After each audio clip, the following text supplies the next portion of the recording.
Chapter 1. Fan Shen struggled to keep his eyelids open.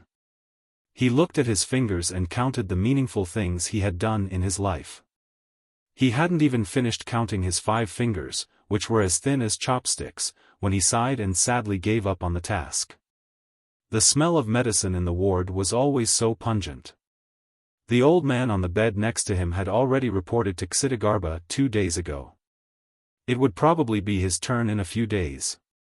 He had some kind of strange disease, myasthenia gravis. It was the kind of disease that was especially suitable for male protagonists in romance novels. It was said that if there was no cure, he wouldn't be able to move anything except for his tears when he died. But I'm not a male protagonist in a romance novel.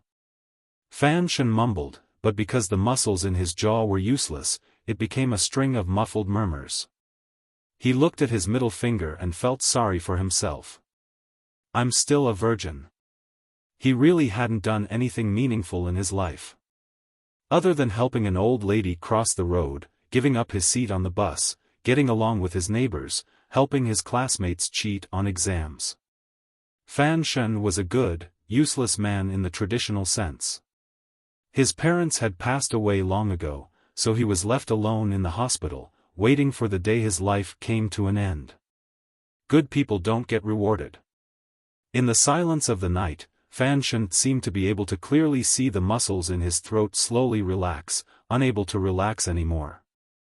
His breathing muscles also gradually lost their elasticity like a rubber band, weakly flattening out. The clean little nurse in the hospital was nowhere to be seen. Next to her was an old woman, who was talking about something with pity in her eyes. Am I going to die like this? His fear of death and his desire for a taste of life filled him with a mixture of emotions he had never felt before. The person to send him off was not the cute little nurse he had been hoping for, but this obeson. This undoubtedly added to Fan Shen's melancholy. Miserable and sad, his eyes drooped, looking at the black cloth covering the window of the ward to block the sunlight. He felt that life was really as lonely as dog shit. Miserable and sad, a drop of wet liquid slipped from the corner of his eye. Fan Shen felt a little sad. He stuck out his tongue and licked the tears that had slid from the corner of his eye to his lips. He was surprised to find that his tears were not only salty, but also had a slight fishy smell. Was it because he rarely bathed in the hospital that even his tears began to stink? He couldn't help but curse in his heart. Who asked you to cry? Who asked you to cry? Do you really think you're the male lead of a romance novel? But he immediately realized that something was wrong. Why could his tongue stretch out of his lips to lick his tears? According to the doctor, his tongue had long lost its ability to move. The only use it had now was to easily slide back into his esophagus and block his airway, thus becoming a rare genius in the world who committed suicide by swallowing his tongue. Then, he found that it was easier for him to open his eyes. His field of vision was very wide, and his eyesight was much better than before he got sick. The scenery in front of him was clear and bright, and there was an object made of bamboo lying in front of him. Fan Shen, who had been in a daze, suddenly saw a shocking scene through the bamboo shards. More than 10 men in black, brimming with a murderous aura, were holding sharp weapons in their hands, hacking at him. For a moment, he had no time to tell if this was a dream or a strange experience before death. He instinctively shrank his head back and covered his face with his hands. If it had been any other ordinary person, they would probably have done the same thing. Swoosh swoosh swoosh swoosh. Countless sounds of breaking air rang out. This was followed by countless muffled grunts, and then silence. After a while, Fan Shen felt that something was wrong. He carefully separated 2 fingers from the hands covering his face and secretly looked outside. The bamboo basket in front of him divided the space in front of him into countless pieces. Looking through these holes, he could clearly see more than 10 corpses lying on the ground. Blood flowed on the ground, and the fishy smell filled the air. Fan Shen was frightened. Everything in front of him was too real, and he couldn't come back to his senses for a moment. Then, he suddenly thought of the hands on his face. Could it be that his hands could move? Could it be that his illness had really been cured? Then what was going on in front of him? Was this all a dream? When he woke up, would he still be lying on a sickbed, unable to move, a cripple who could only wait for death? If that was really the case, then it was better not to wake up from this dream. At least his hands could move, and his eyes could blink. He thought sorrowfully, and touched his wet face with his hand. When he pulled his hand back, he found that it was covered in blood. It turned out that the drop of wet liquid that had dripped from the corner of his eye was someone's blood that had splashed onto his face. Fan Shen stared blankly at his hands, screaming in his heart that these were definitely not his hands. In front of him was a pair of white, tender, and adorable little hands. They were stained with blood, and they looked as strange and enchanting as a white lotus that had bloomed in Azura's field. They were definitely not the hands of an adult. A series of emotional shocks surged into Fan Shen's mind. He couldn't help but be stunned. Countless questions and incomparable fear occupied his body and mind. It was the 57th year of the Qin kingdom. His Majesty had led an army to conquer the western barbarians, but the war had not yet ended. Count Sinan was also with the army, and the Empress Dowager and the Council of Elders were in charge of the capital. On this day, a fire broke out at Taiping Villa on the outskirts of the capital by the Lujing River. A group of nocturnal experts took advantage of the fire to break into the villa, killing anyone they saw. A young servant from the courtyard took advantage of the night to break out of the encirclement with his young master. They were chased by a group of villains dressed in nocturnal clothes. The two sides fought all the way to the south entrance of the city. The experts who were ambushing them did not expect that this disabled youth was actually an unfathomable expert.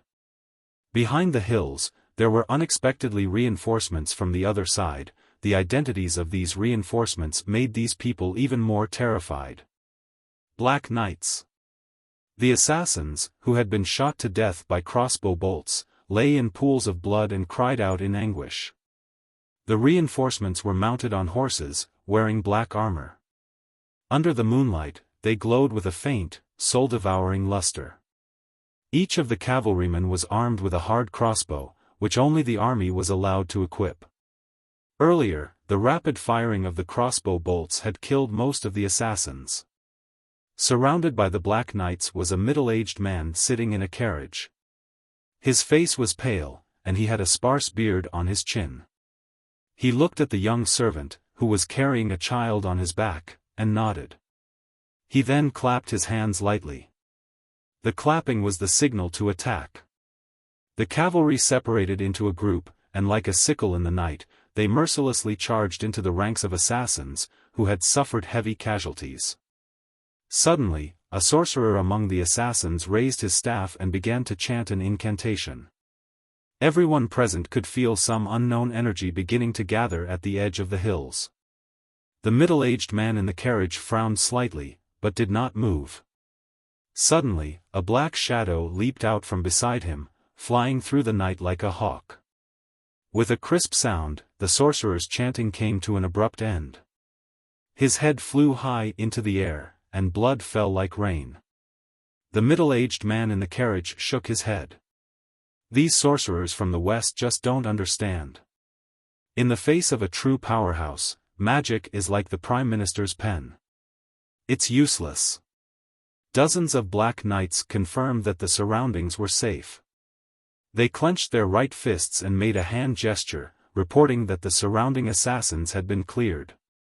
The cavalry parted, and the carriage inside slowly moved forward, stopping in front of the young servant.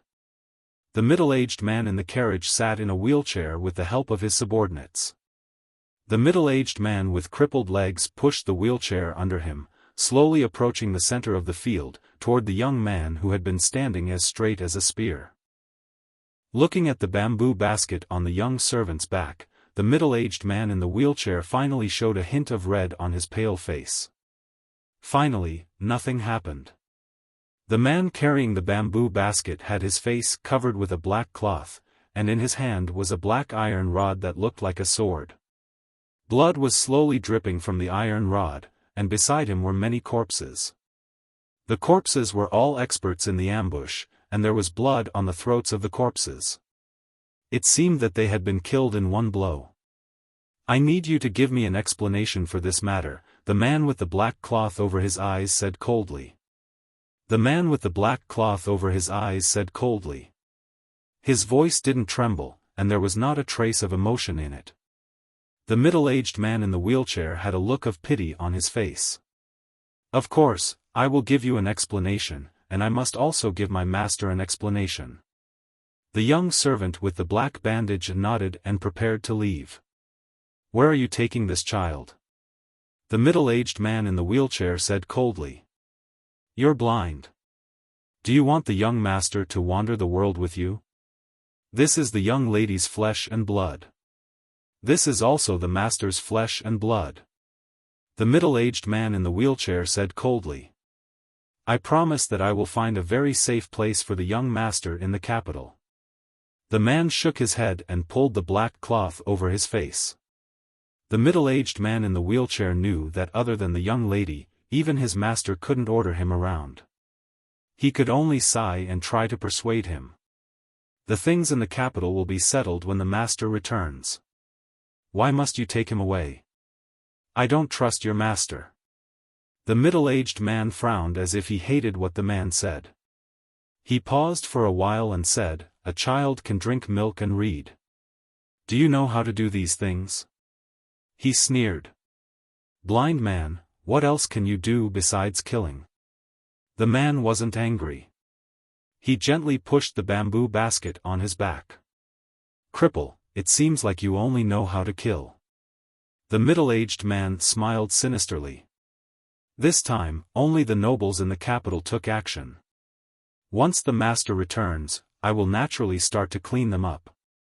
The blind young man shook his head. The middle-aged man gently stroked the wheelchair, as if trying to guess what she was afraid of. After a moment, he frowned and said, "I know what you're afraid of, but in this secular world, besides the child's father who can protect him, who else has the ability to protect him from that unknown danger?" The blind young man suddenly spoke. His voice was still as emotionless as before.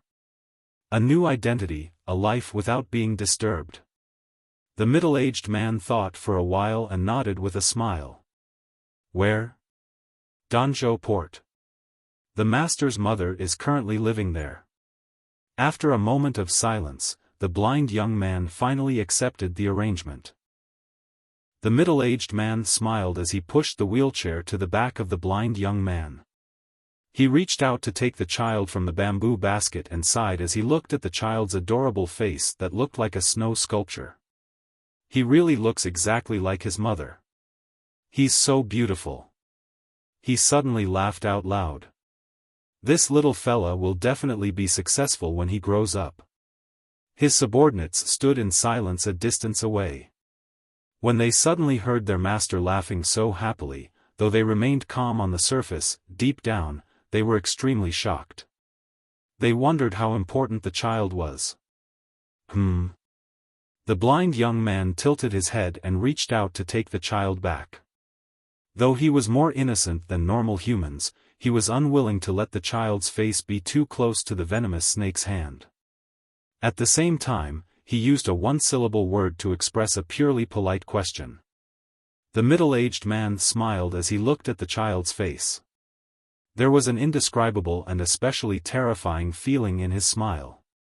"He's only 2 months old, but he's able to wipe the blood off his face.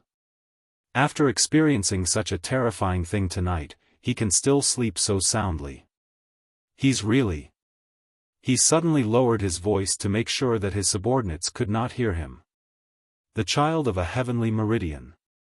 The middle-aged man held great power in the capital, and he was extremely ruthless. Whenever an official who committed a crime fell into his hands, he would reveal the truth within 2 days, and he had a sharp eye. Even so, an extraordinary person like him could not tell that the child was not sleeping soundly, but had fainted from fear. Heavenly meridian referred to heaven, and meridian referred to the bloodline.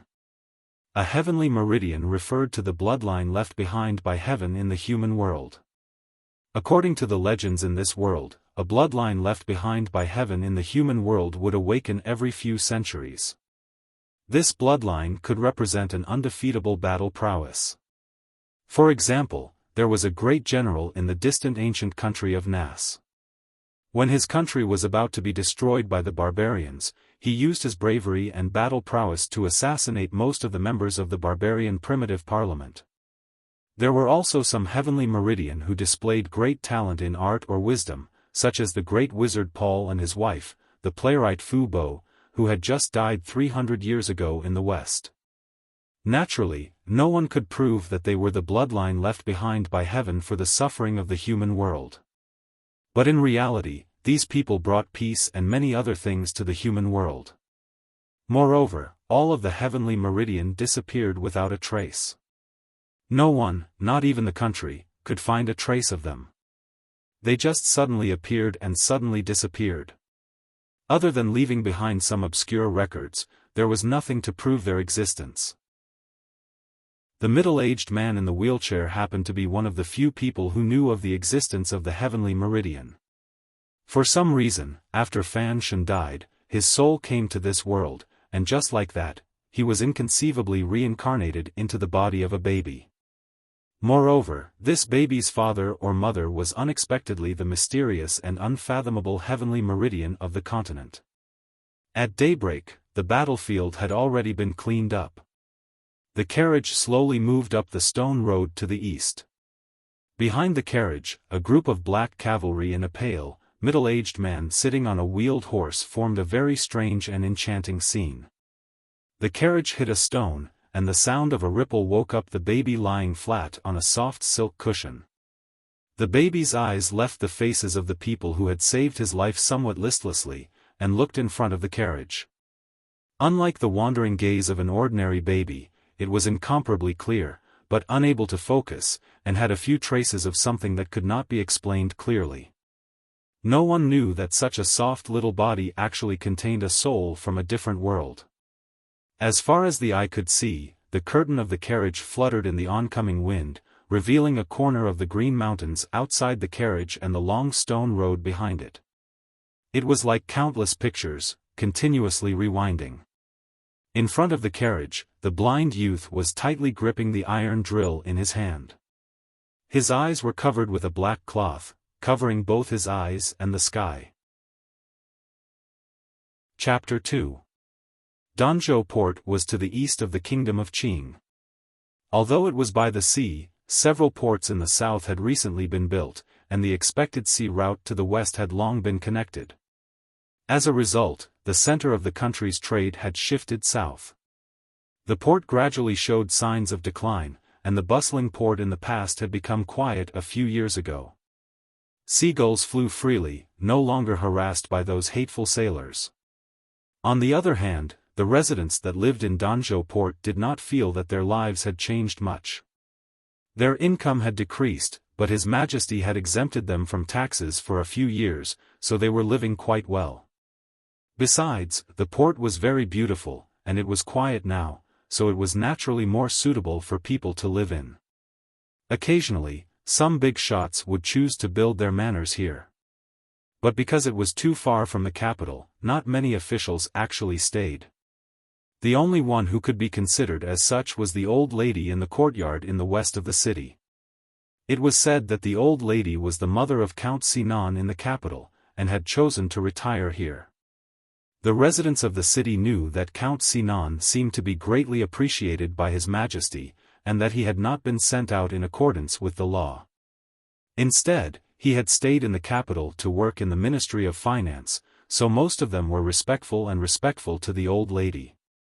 But children did not understand such things. It was a fine day, and the adults were sitting in a tavern, enjoying the salty and humid sea breeze, the salted plums, and the wine in their glasses. A group of teenagers surrounded the stone steps of the back door of Count Sinan's manor in the west of the city. They were so densely packed together that it was hard to tell what they were doing. Looking closer, he discovered that it was a very interesting scene. It turned out that these youths were all listening to a child who was only 4 or 5 years old. The little boy was very handsome, with picturesque eyebrows and clear eyes. His voice was still childish, but his tone was very mature. He sighed and gestured with his small arms. It said that Truman walked to the wall and found a ladder there, so he walked up step by step and found the door. He pushed the door open and walked out, and then,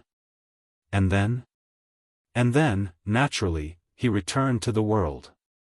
The little boy pouted, as if annoyed that the older teenagers would ask such a retarded question. No way. Didn't he go and kill that Hani? Ha-ni is dead, another teenager answered. Yes, isn't Truman going to beat up that Hani to vent his anger? He was locked up like this for many years. The little boy shrugged. Nope. Tisk. How boring, young Master Fan Xian. Today's story isn't as good as the one from a few days ago. What do you like to listen to then? An ethereal journey. Charm Monogatari. Bang! The little boy called Fan Xian pointed his middle finger at the children around him who were older than him. Fighting and killing isn't healthy. Digging for treasures everywhere isn't environmentally friendly. Suddenly, an extremely angry voice came from the courtyard. Young master. Where have you been? The children in a circle imitated him and also raised their middle fingers. But because there were so many of them, it was much more spectacular. Bang! They all laughed and dispersed. The little boy called Fan Xian stood up from the stone steps, patted the dust off his buttocks, and ran into the courtyard. But before he closed the door, his sharp eyes glanced at the blind young owner of the grocery store across the street. His face showed a complex expression that did not match his age, and he gently closed the wooden door. This was Fan Xian's 4th year in this world. In these years, he finally understood that he was not dreaming. He had really come to an unknown world. This world seemed to be the same as the one in his memory, but also seemed to be very different. By eavesdropping on the servants in the Count's manor, he finally understood his identity. He was the illegitimate son of Count Sinan in the capital. Just like in the typical feud between the rich and the powerful, an illegitimate son could easily fall prey to the evil schemes of the first aunt or second aunt. Fan Xian's father seemed to have only one son, so in order to continue the Count's bloodline, he was sent to Danzhou Harbor, which was very far from the capital. Over the years, he gradually got used to his identity. The soul of an adult trapped in the body of a child would experience a completely different experience, both physically and psychologically. If it were a normal person, they would probably go crazy. But coincidentally, in Fan Xian's previous life, he was a patient with myasthenia gravis and had been bedridden for many years. Now, it was just a little inconvenient for him to move around. Compared to the miserable situation in his previous life, it was nothing. So now that he was living in the child's body, he didn't feel too uncomfortable. The most uncomfortable thing was actually his current name. When he was 1 year old, the Count of the capital sent him a letter and gave him the name, Fan Xian, courtesy name Nji. It was not a good name. It sounded like a curse from his hometown, "You're a nuisance."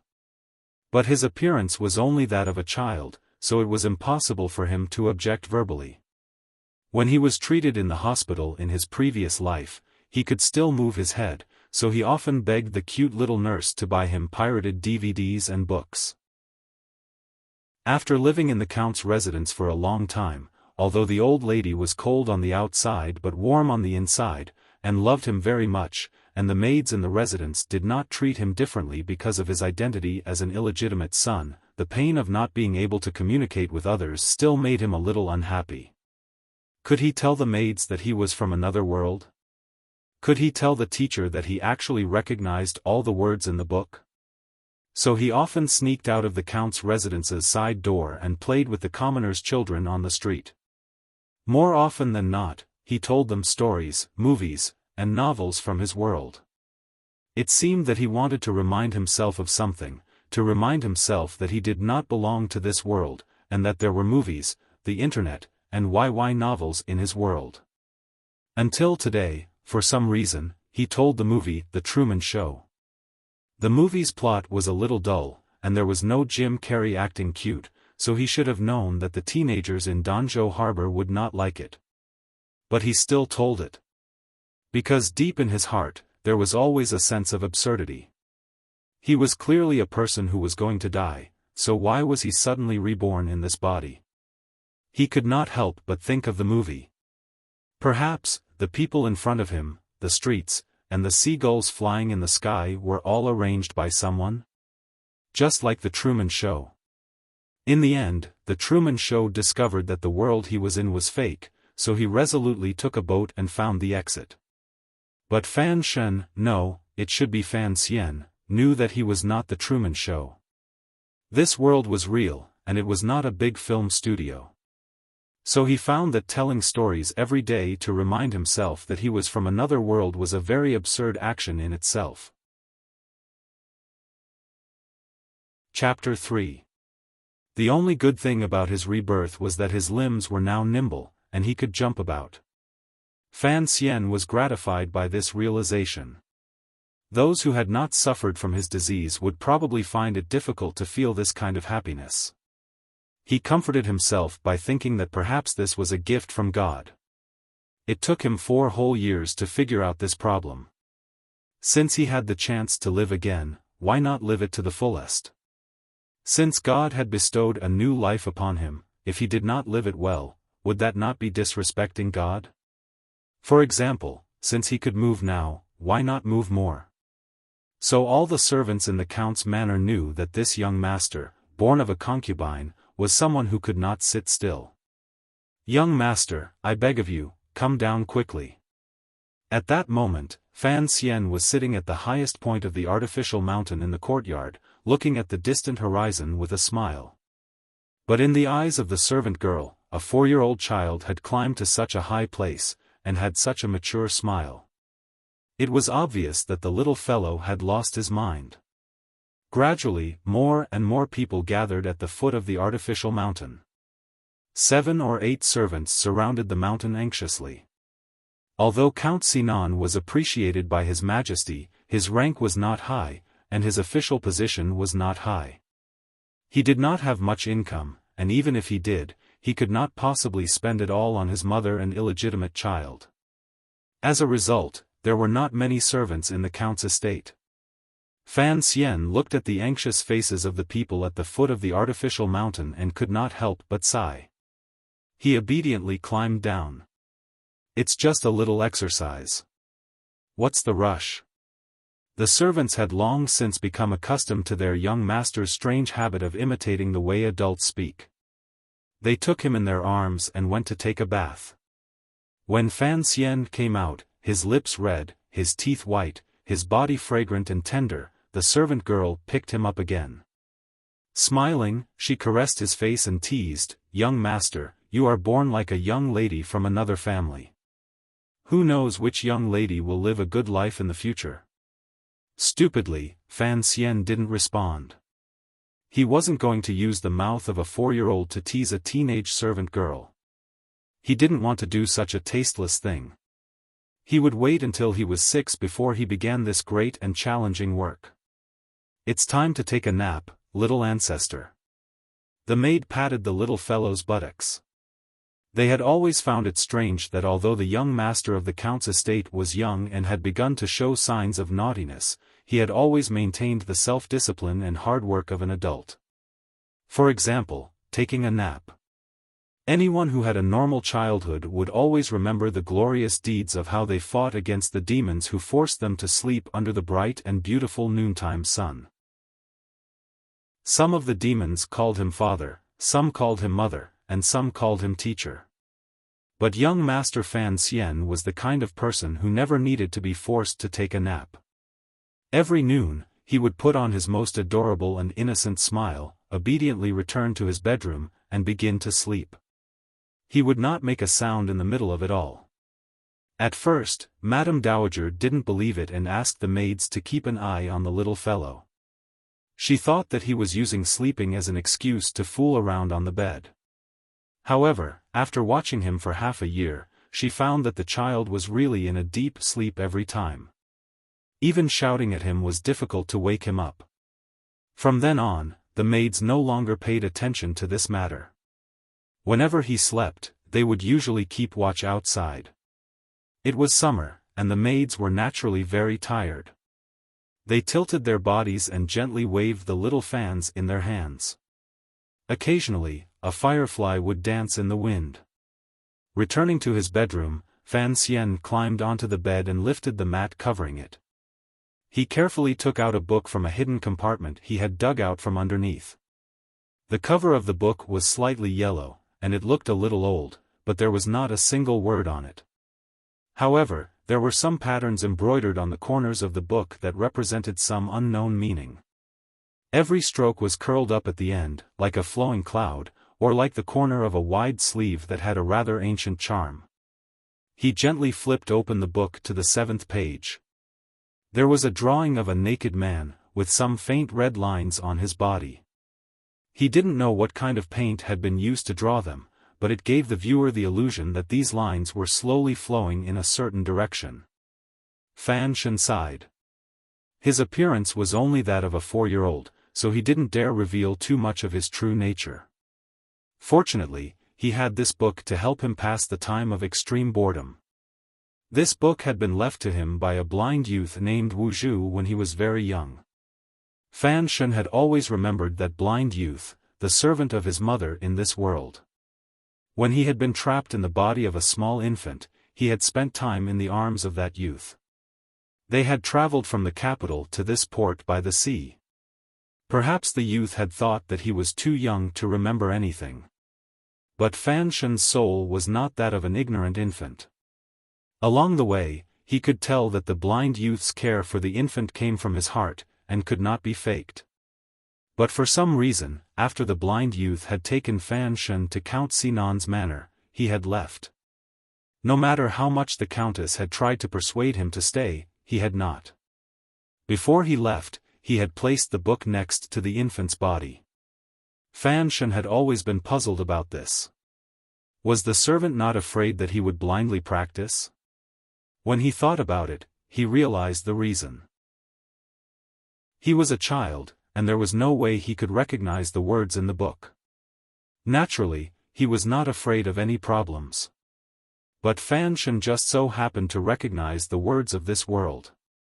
After the great changes of his rebirth, he was even convinced of ghosts and immortals.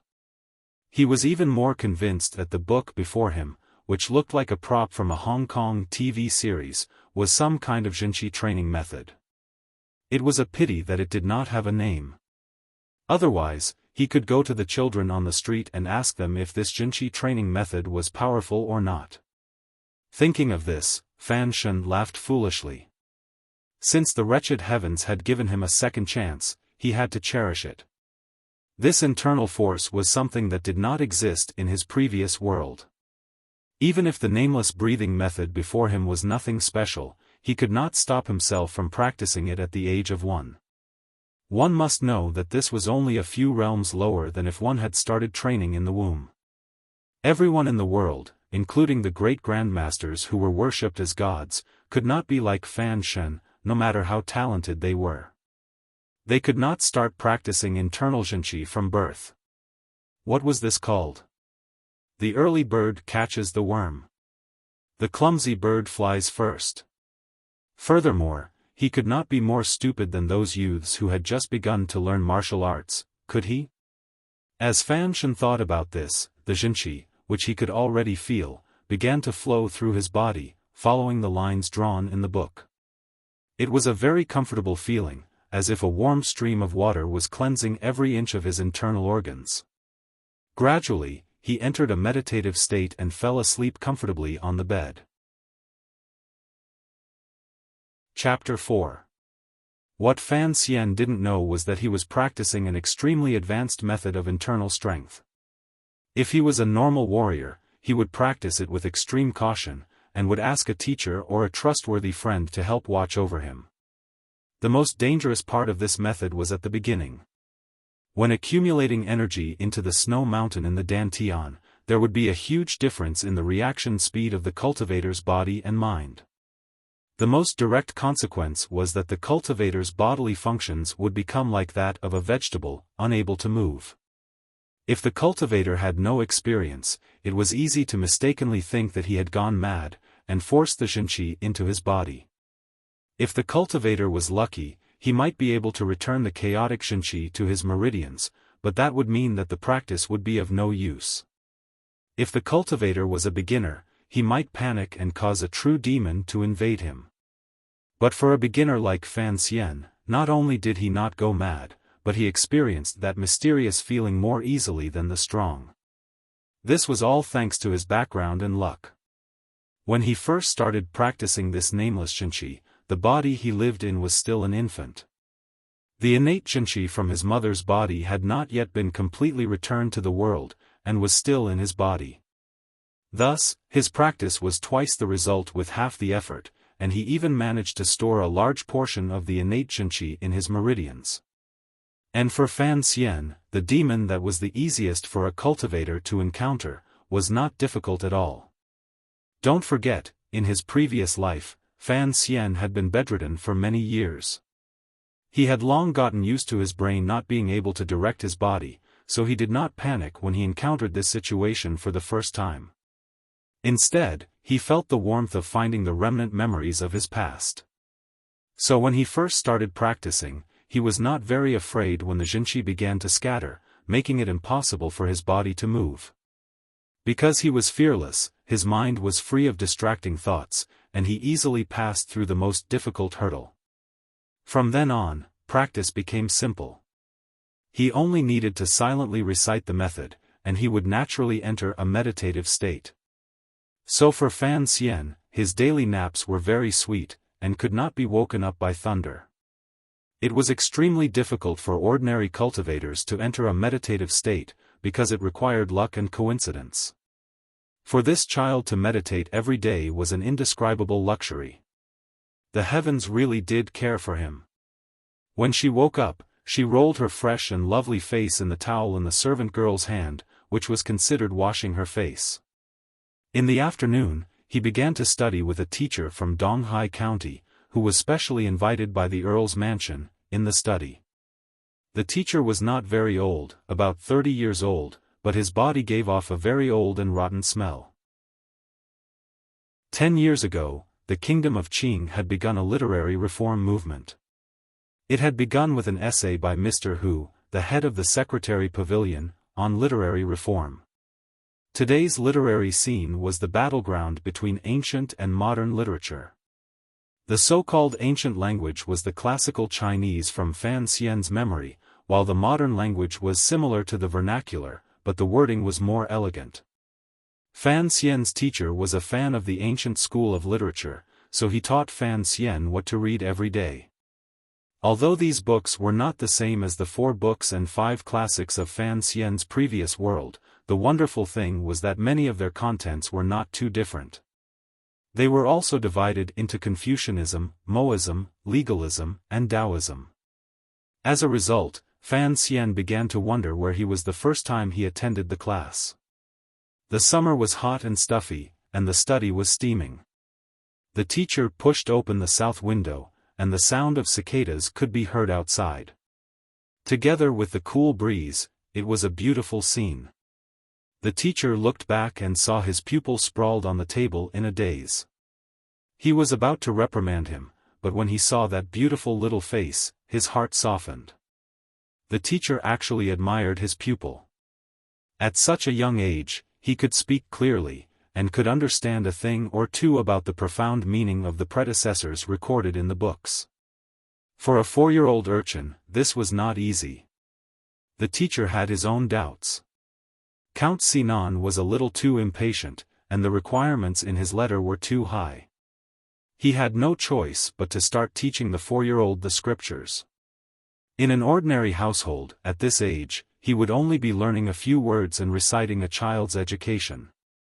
When the lesson was finished, Fan Xian politely bowed to the teacher, and then respectfully waited for the teacher to leave the study. Only then did he take off his sweat-soaked coat and run out of the study. The girl servant behind him yelled at him to be careful the whole way. When he entered the main courtyard, Fan Xian immediately stopped. With an innocent and lovely smile on his face, he waddled in like a little adult. Seeing the old lady sitting in the middle of the room, he opened his mouth and called out in a childish voice, "Grandmother." The old lady's face was kind and benevolent, and her deep wrinkles were all traces of age. Only the occasional expression in her eyes told others that she was not a simple woman. It was said that Count Sinan's current status was inseparable from the old lady's connections in the capital. "What did you learn today?" Fan Xian stood in front of the chair obediently. After explaining what the teacher had taught him, he bowed and went to the side courtyard to eat with his sister. The old lady and her grandson seemed to be strangers. He didn't know if it was because Fan Xian was an illegitimate child, but although the old lady didn't mistreat him, she always had high expectations of him. As a result, she always seemed a little distant. Fan Xian remembered that when he was only 1 year old, the old lady before him had held him in her arms and wept in the middle of the night. Of course, the old lady didn't expect a 1-year-old infant to understand her words, and she silently remembered them. "Child, if you want to blame someone, blame your father. Poor thing, your mother died as soon as you were born." Past? That was a big question in Fan Xian's mind. When he first arrived in this world, he had been ambushed. Although he now knew that his father was Count Sinan, a high-ranking official in the capital whom he had never met, who was his mother? Back then, Count Sinan had been with the emperor on the western expedition, and the assassins had naturally targeted his mother. But the soul within him belonged to another world, so naturally he couldn't have any father-son feelings for Count Sinan, whom he had never met. He would only occasionally think of the woman who had already left this world, his mother in name. Chapter 5. What are you thinking about? The 2 servant girls were serving the dishes. The little girl, who sat to Fan Xian's right, pouted. The little girl's skin was a little dark, and she was a little thin. Sitting next to Fan Xian, who was as pretty as a girl, she looked particularly pitiful. Fan Xian reached out and ruffled the little girl's yellow hair. "I was thinking about what you usually eat in the capital." This little girl, who was even younger than Fan Xian, was Count Sinan's daughter. She was his half-sister, and her name was Ruoruo. Because she had been sickly since childhood, and the countess loved her dearly, she had been brought to Danzhou a year ago to recuperate. But after nearly a year, there had been no improvement. Her hair was still rather sparse. Naturally, the family of an official would not lack food and clothing, so she could not be malnourished. She was probably born with a weak constitution. Fan Xian and the little girl hit it off very well. Although he dealt with the little girl with the mentality of an uncle, it was only because he felt sorry for her that he often took her out to play and told her stories. In the eyes of others, however, it became evidence of their deep sibling love. Fan Xian's identity was a little awkward. After all, an illegitimate child could not be compared to a legitimate daughter, so the servant girls deliberately avoided mentioning the count's estate in the capital. Hearing her brother's question, the little girl very seriously began to count with her fingers what she usually ate in the capital. But no matter how she counted, the 3-year-old girl could not remember anything. She could only repeatedly say tanhulu and dough figurines. By the time they finished eating, it was already late. The sun was halfway down the other side of the land, and a thick twilight enveloped the entire courtyard. "Ruoruo, you really are weak. Big brother bullies me." "Well, what do you want to hear today?" "Snow White."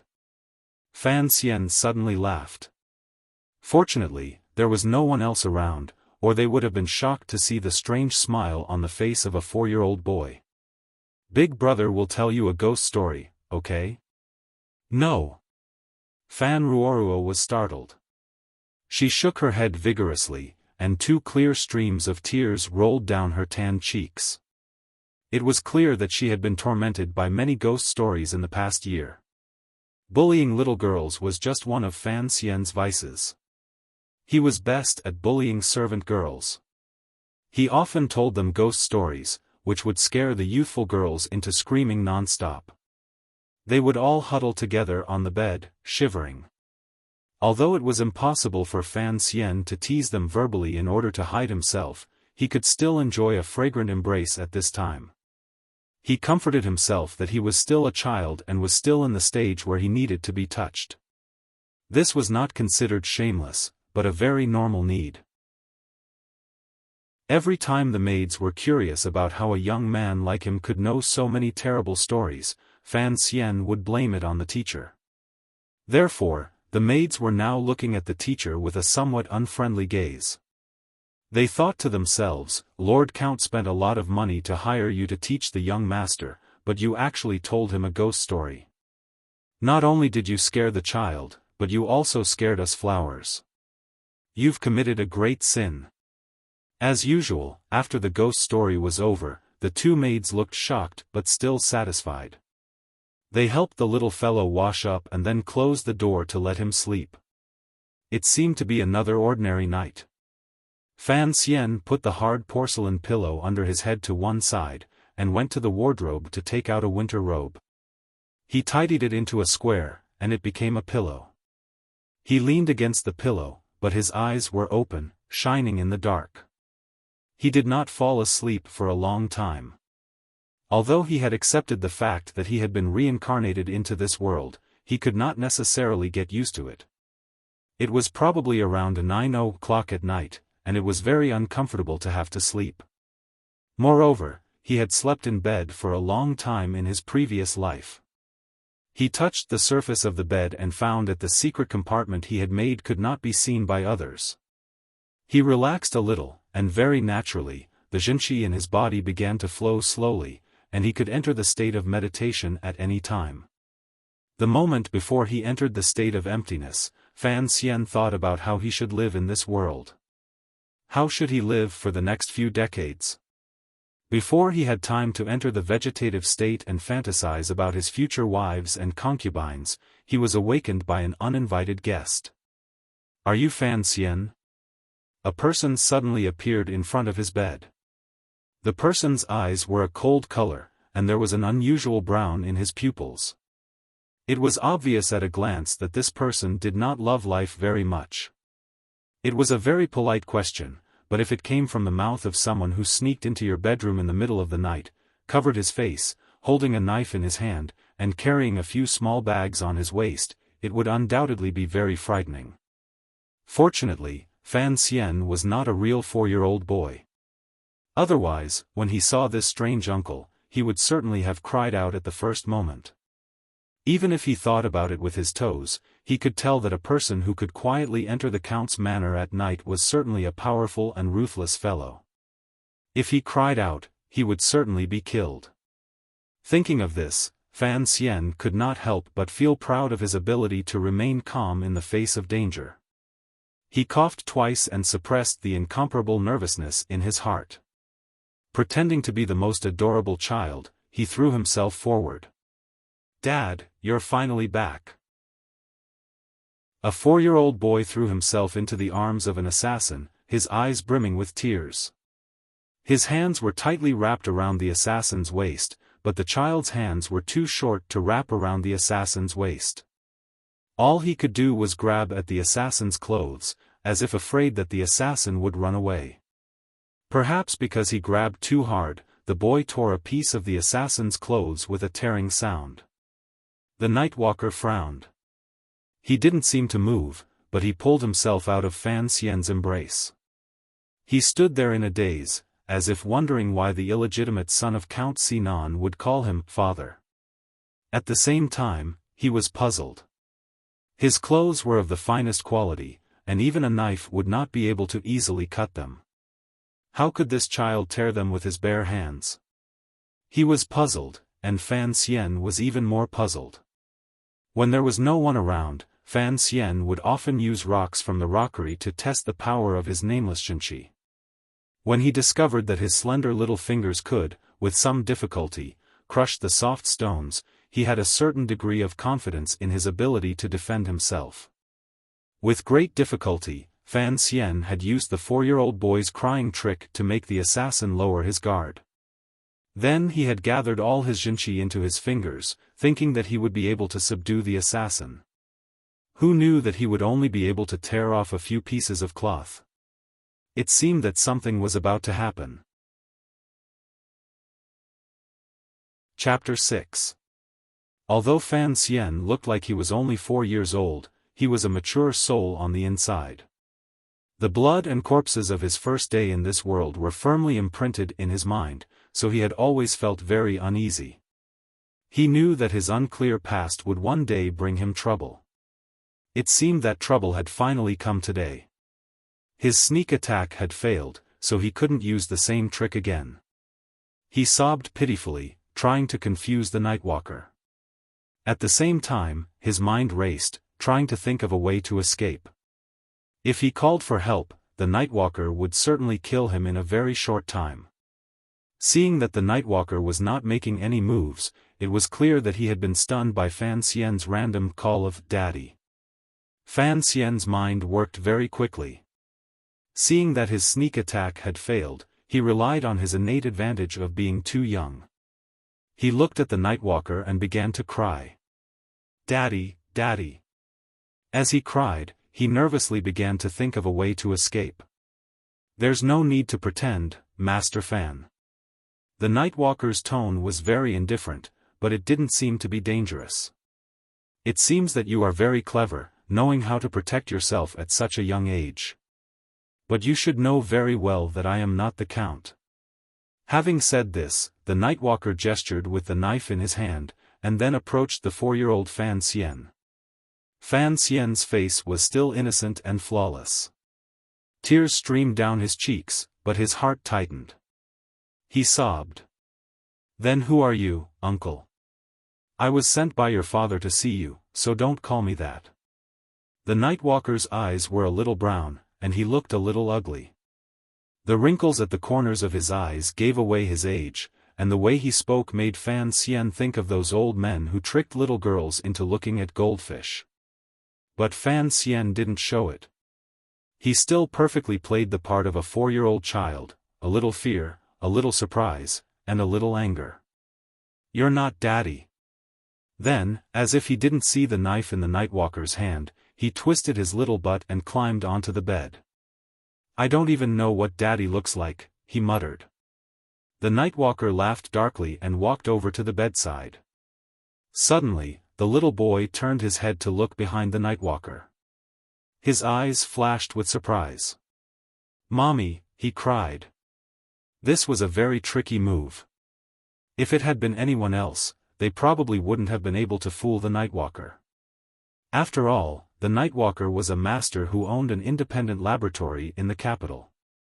But the one who used this trick was a 4-year-old boy, so the Nightwalker naively believed it. And when he heard Fan Xian call him mother, his eyes revealed a look of extreme shock, and he suddenly turned his head to look behind him.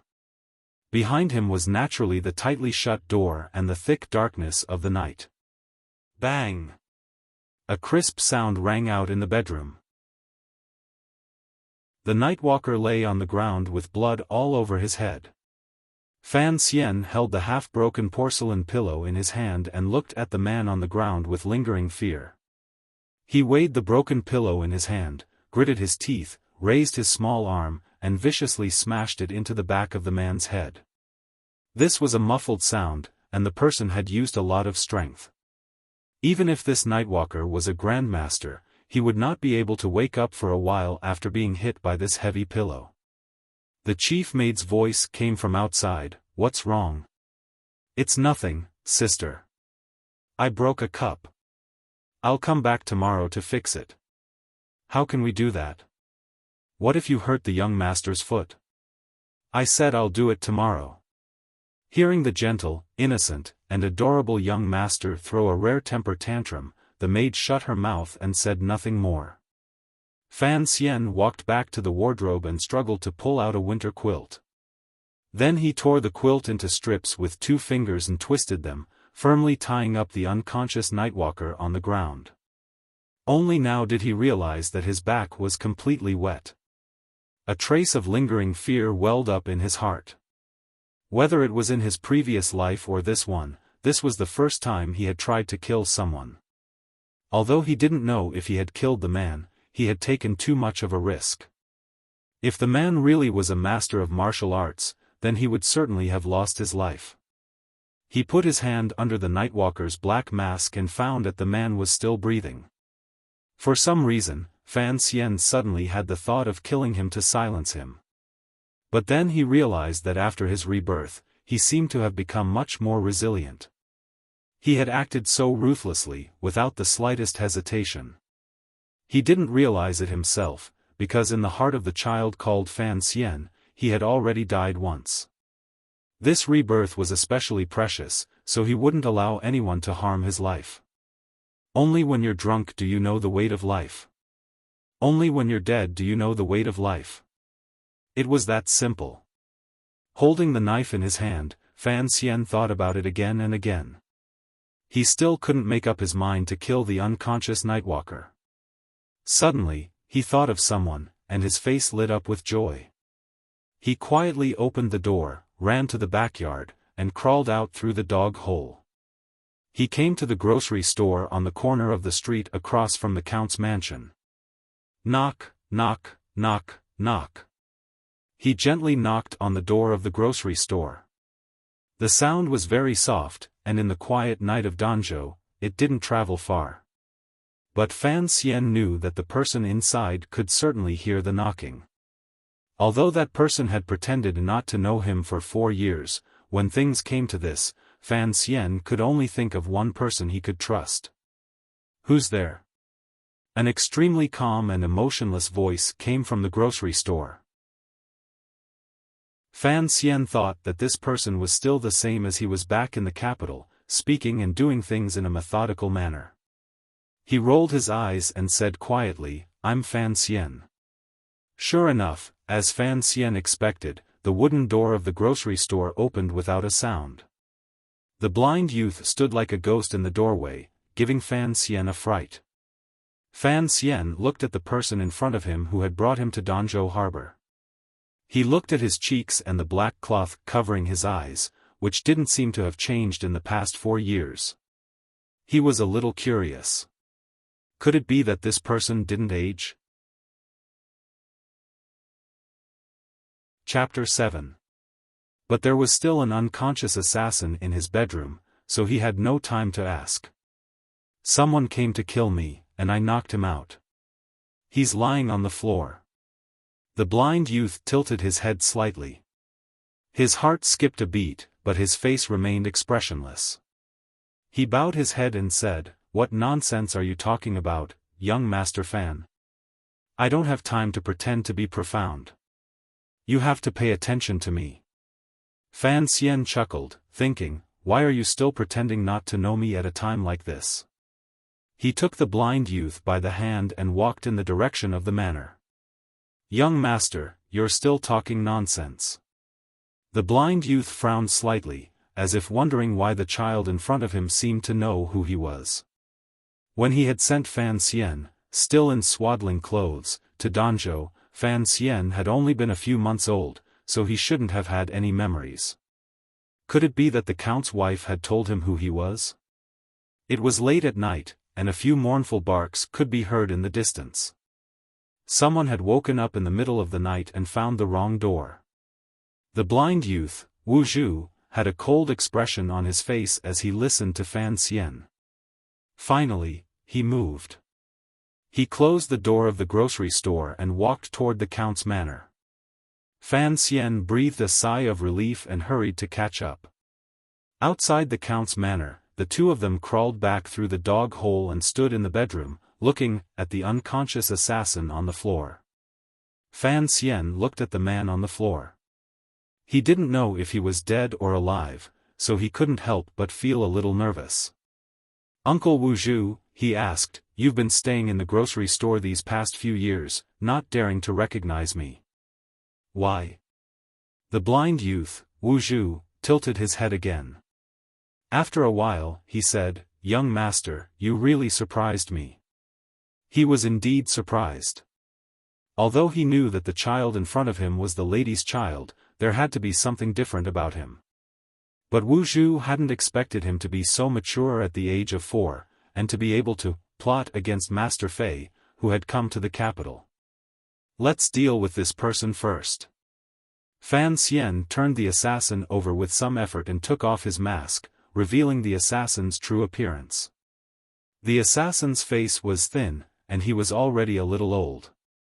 The beard on his chin had begun to turn white, but for some reason, there was a faint green color mixed in with the white, which made him look a little disgusting. Startled, Fan Xian jumped behind Wu Zhu and grabbed his sleeve. "Uncle," he whimpered, "this assassin doesn't look good. This is Master Fei of the 3rd Bureau of the Overwatch Council." Wu Zhu slowly crouched down and touched the assassin's chin.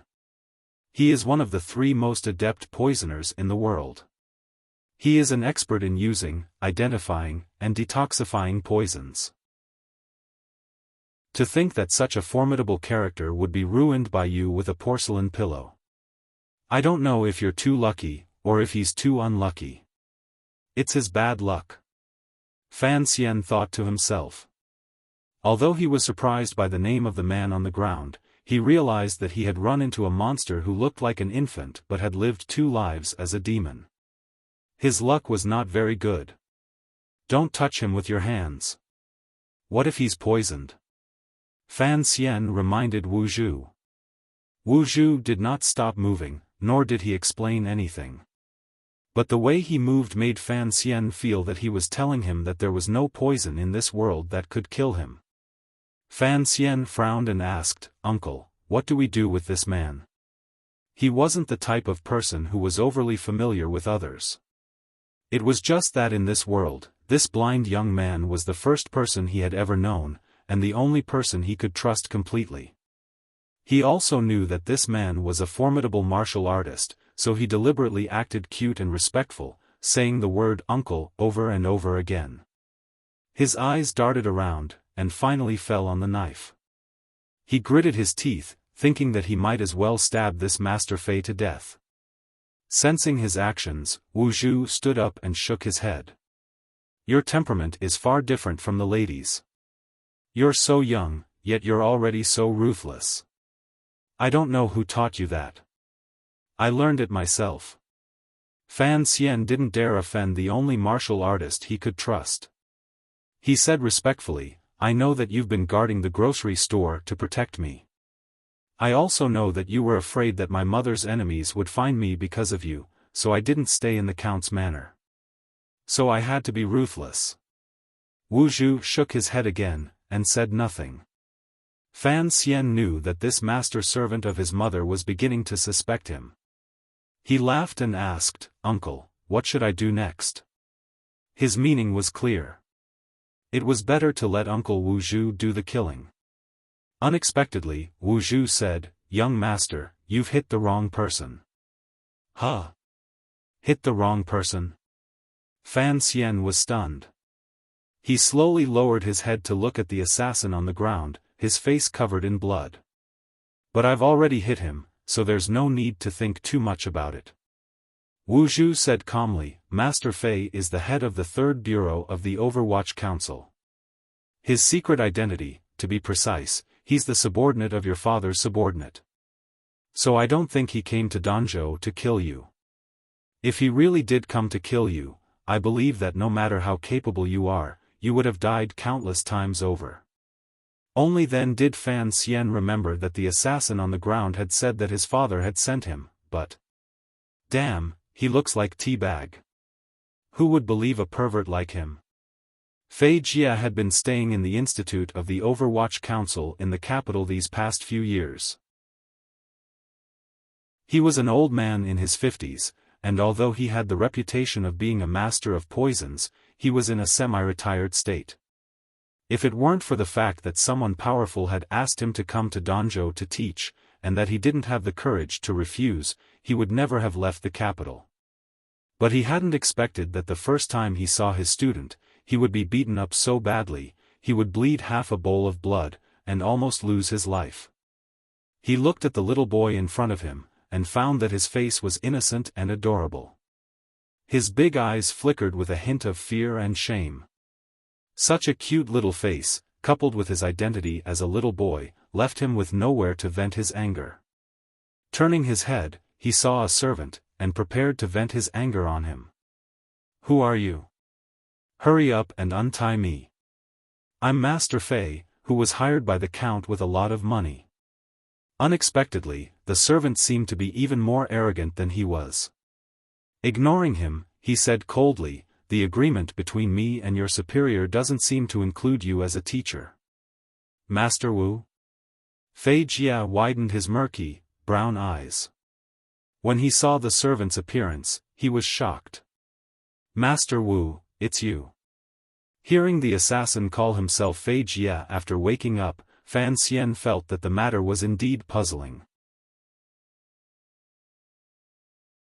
Chapter 8. Fan Xian thought Fei Jia was puzzled. Didn't my father never care about me, an illegitimate child? Why would he send a teacher to teach me? If it was to teach me how to read, that would be fine. But why did he send an old freak to teach me? Seeing that Fei Jia knew Wu Zhu, Fan Xian knew it was not his place to interrupt. He sat on the bed, feigning ignorance. After the adults had explained everything, Fan Xian used his small arm to remove the bedsheet from Fei Jia's body. He hid behind Wu Zhu and laughed foolishly, pretending to be an idiot. It was a pity that he had shown off a little today. The two powerful figures in front of him knew that this 4-year-old's mind was not as simple as it seemed. The sky was already beginning to brighten. In the distance, the faint crowing of a rooster and the sound of servants boiling water could be heard. Wu Zhu led Fei Jia out the door. But before they left, Fan Xian heard Wu Zhu say something cold. "When are you going to explain how you know who I am?" Fan Xian's heart skipped a beat. He didn't know how to explain. 4 years ago, when he and Wu Zhu had traveled thousands of miles to Danzhou, he had been a baby only a few months old. He thought about it again and again, but couldn't come up with a good excuse. He could only blame himself for being frightened by that strange old man Fei Jia. The city of Danzhou began to wake from its dreams, but the unremarkable grocery store showed no signs of opening. In a dark room in the store, Wu Zhu looked at Fei Jia coldly. "What is the meaning of the cripple?"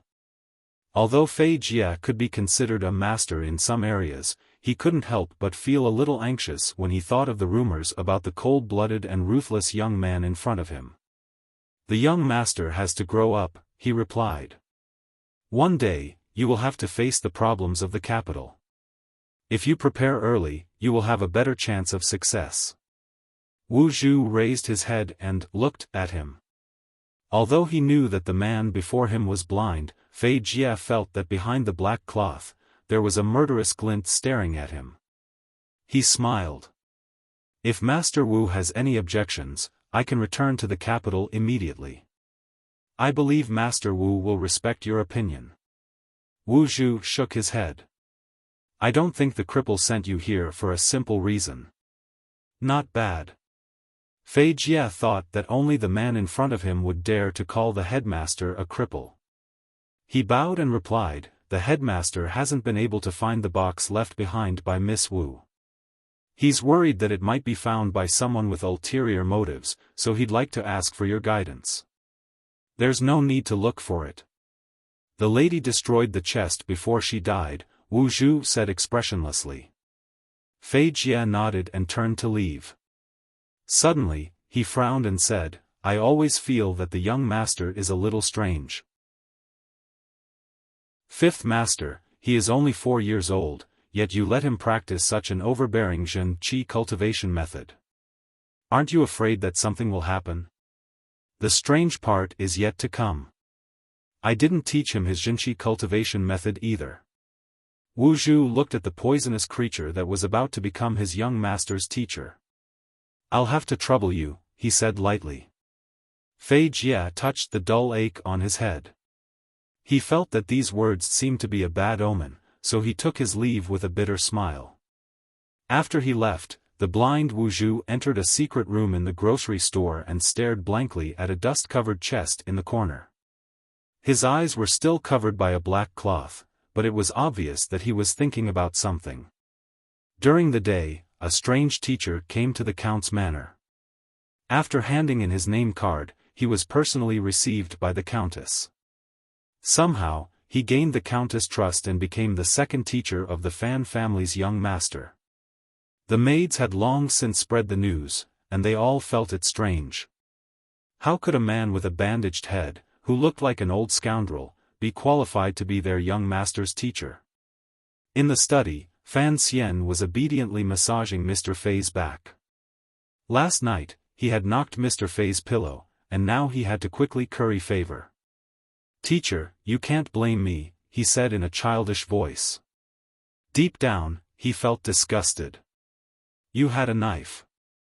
"I'm young, so I was a little impulsive." Fei Jie thought that without a knife, how could he pry open the door? He had only planned to sneak in to see what this legendary illegitimate child looked like. Who would have thought that the child would stay up in the middle of the night and play with insomnia? So it was inevitable that there would be a misunderstanding. But the back of his head still hurt. What a pity. In the future, he would find a way to get back at Fan Xian. "I thought you would come to teach me in secret." That's right. In many Jianghu legends, a young man living alone in a small garden will come across a strange person and learn amazing skills. Those around him know nothing about it. This kind of thing is quite common. Fan Xian looked at Fei Jie bitterly, listening to him speak. But not everyone in this world is stupid. Besides, you're not my daughter-in-law, and I don't like to climb walls every day. Fei Jie's expression was not very good. He looked at the young boy in front of him. "So, since I have an identity, it's better to use that identity to teach you." Fan Xian chuckled and climbed onto his lap. "Teacher, do you know my father? What kind of person is he?" Fei Jie's face turned green and red. He knew that the young boy in front of him was a vicious person, and yet he was still pretending to be naive. He felt completely powerless. Hearing the question, he thought for a moment before replying, "The Count is a friend of my superior, so he asked me to teach you." "You should call me teacher in the future." "Teacher? Then what are you going to teach me?" Fei Jie laughed, and a strange light flashed in his slightly brown eyes. "I only know how to use poison. So I'm going to teach you how to use poison to kill people, and how not to be poisoned to death." He had thought that this would scare the little boy to tears, but Fei Jie immediately realized that the little boy in front of him was not an ordinary person, so his trick would probably be useless. Sure enough, Fan Xian's big eyes were full of excitement. His long eyelashes fluttered in a particularly interested manner. "Then what are you waiting for? Do you want me to catch a few rabbits to experiment on?" "Rabbits won't do, so I'll use toads." Fei Jie foolishly turned around, wondering if this little boy was really only 4 years old. A few months later. About a dozen miles away from Danzhou Harbor, in the graveyard, the faint light of dawn shone down on the dark graveyard, making the land seem even more eerie and eerie. Fei Jie clasped his hands together and stood outside the graveyard, watching the young master squatting in the grave.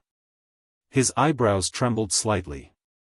This time, he had used a trip as an excuse to take a few days off from the Countess of the Count's manor. She had brought Fan Xian to the graveyard to dissect corpses and study the structure of the human body.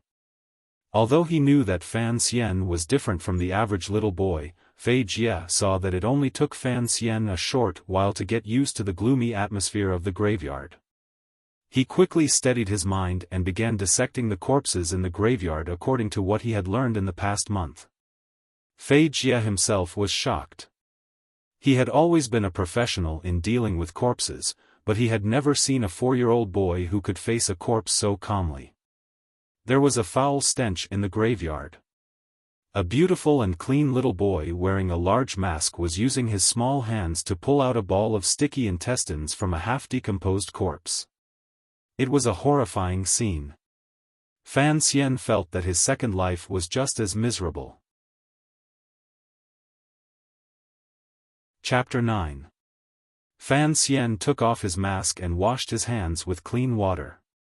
He began to record the characteristics of the corpse, then analyzed the possible ailments, and recorded them in detail in a large black leather notebook provided by Fei Jie. When he was done, he stood up. His face was pale, and his long eyelashes trembled. "Teacher, is there anything else?" Fei Jie looked at him and frowned. He hadn't expected the kid to be so bold. Before he could say anything, Fan Xian couldn't hold back his nausea any longer. He ran to the bottom of the ridge and began to vomit violently. He waited until the nausea subsided, then stood back up. A trace of gentleness flashed across Fei Jie's eyes. He wondered if it was too cruel to let a 4-year-old come into contact with the most terrifying things in life. It wasn't until he saw Fan Xian vomit that Fei Jie suddenly realized that Fan Xian was truly like a child. It was not as if there was another soul hidden within him at all times. "Forget it. I'll think about it next time." Before Fei Jie could finish his sentence, he heard Fan Xian's childish voice say, "It's a pity that Danzhou Harbor is a small city. Too few people have died, otherwise we could find a fresh corpse." Fei Jie's heart thumped. He slowly turned his head to look at Fan Xian's pure eyes. He didn't know what he was trying to see in them. After a long time, he said coldly, "Why? Huh? Why aren't you afraid? Why aren't you angry at me for making you do these things?"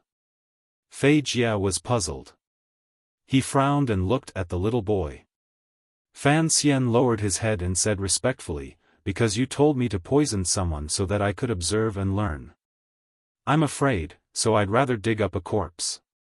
"So there are things in this world that you're afraid of?" "Yes." Fan Xian looked at him pitifully. "I'm only 4.5. Being young is no excuse." Fei Jie nodded, then shook his head. "You may be young, and perhaps there are some things you don't understand. But you have to know that an illegitimate child of a noble like you will face many conspiracies and harm in the years to come. Sometimes, this cheap sympathy can be a weapon that kills oneself." After saying this, Fei Jie had a strange thought.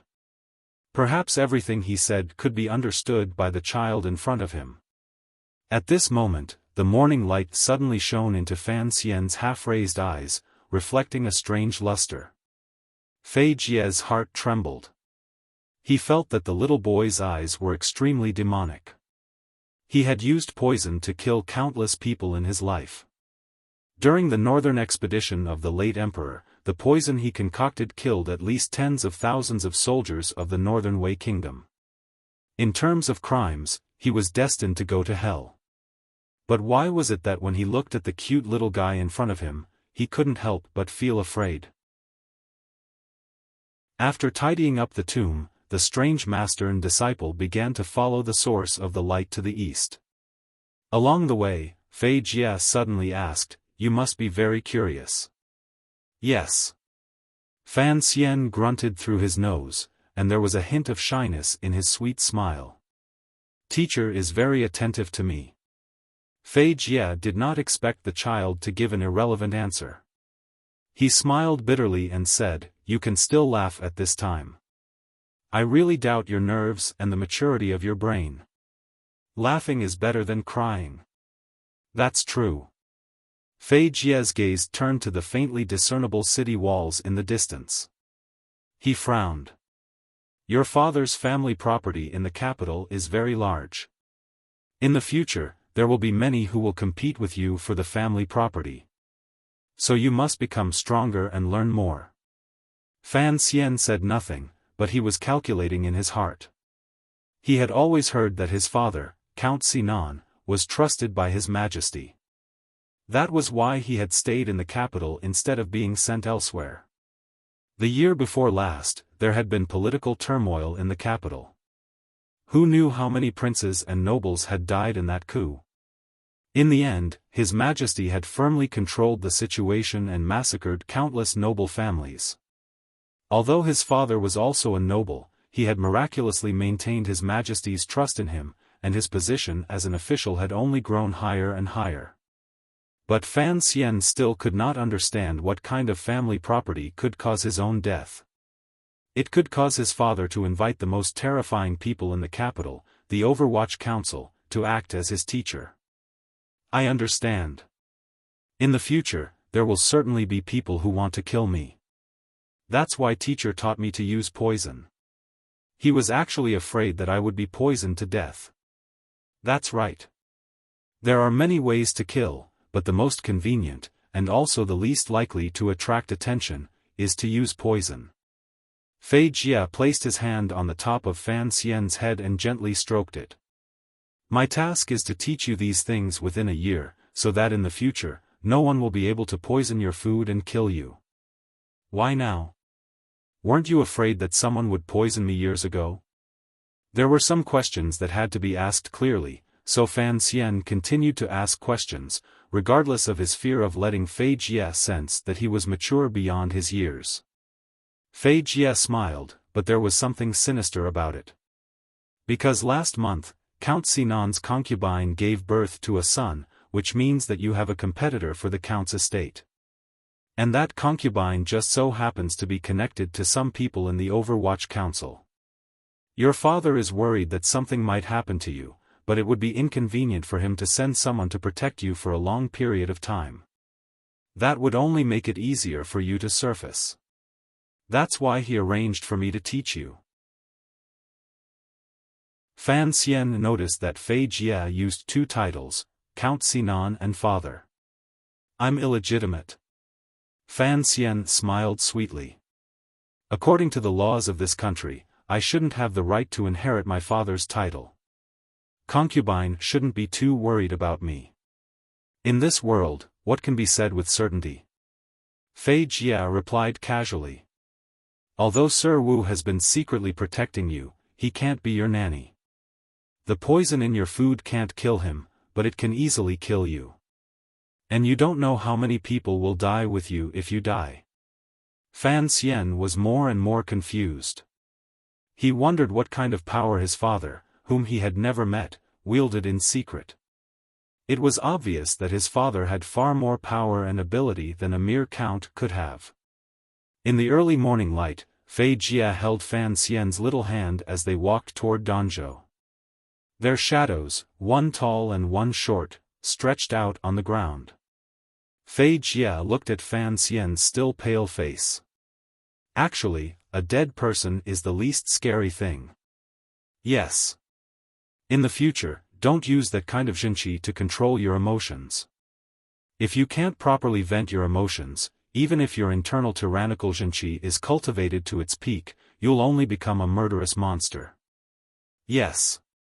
Fan Xian obediently dispersed the jinqi in his body, no longer trying to control his fear and disgust of corpses.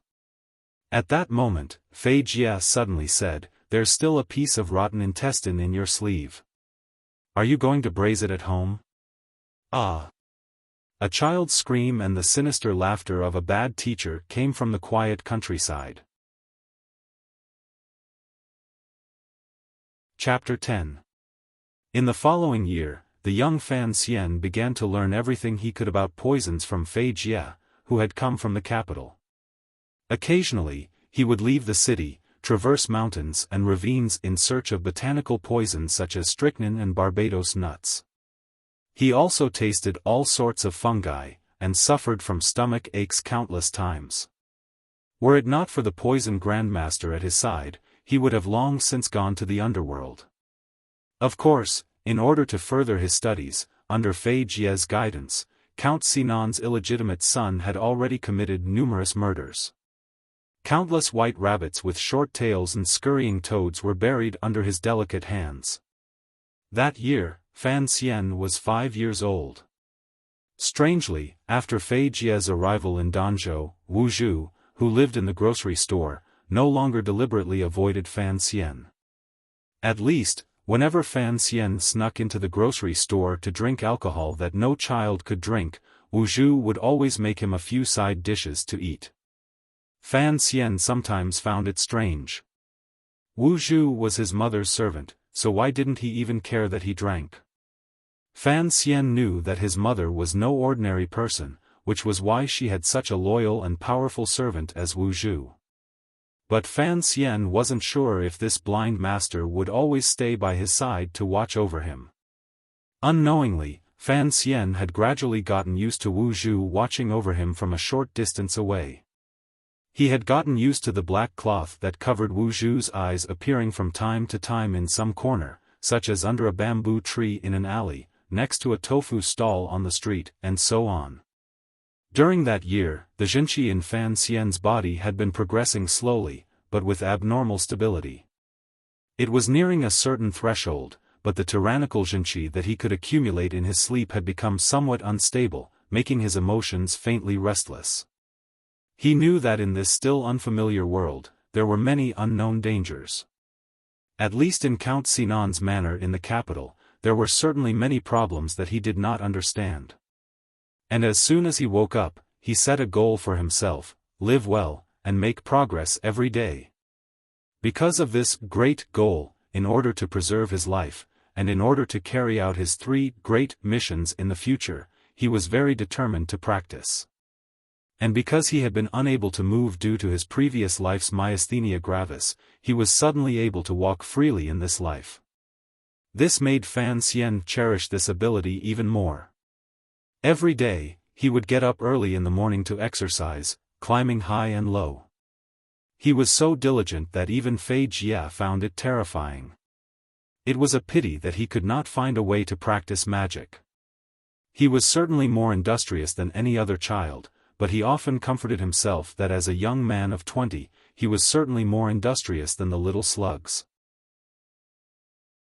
Actually, no one knew that it wasn't that he could endure hardship. It was just that he had ADHD. After lying in bed for more than 10 years, even the laziest person wouldn't want to lie down again. That night, Mr. Fei Jia sat alone in his room. The light from the oil lamp had not yet dissipated. He leaned against the table, his white hair even darker than it had been when he first came to Danzhou. Now, he was writing on a piece of white paper with a quill. There was a knock on the door. Without turning his head, Fei Jia said quietly, "Come in." Fan Xian pushed the door open and stepped over the high threshold. Rubbing his head, he approached with a chuckle. "What are you writing, teacher?" Fei Jia didn't shy away from him. He casually pushed the paper aside, turned around, and asked, "What is it?" After spending a year with Count Sinan's illegitimate son, for some reason, this Overwatch Council toxicologist, who had terrorized countless officials and thieves, felt a sense of warmth in his heart. Looking at the kid, he was happy. The kid was young, but he could endure hardship, and was willing to study hard. And he didn't have the pretentious aversion to poisons that the rest of the world did.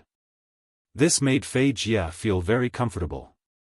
And most importantly, Fan Xian was smart and sensible.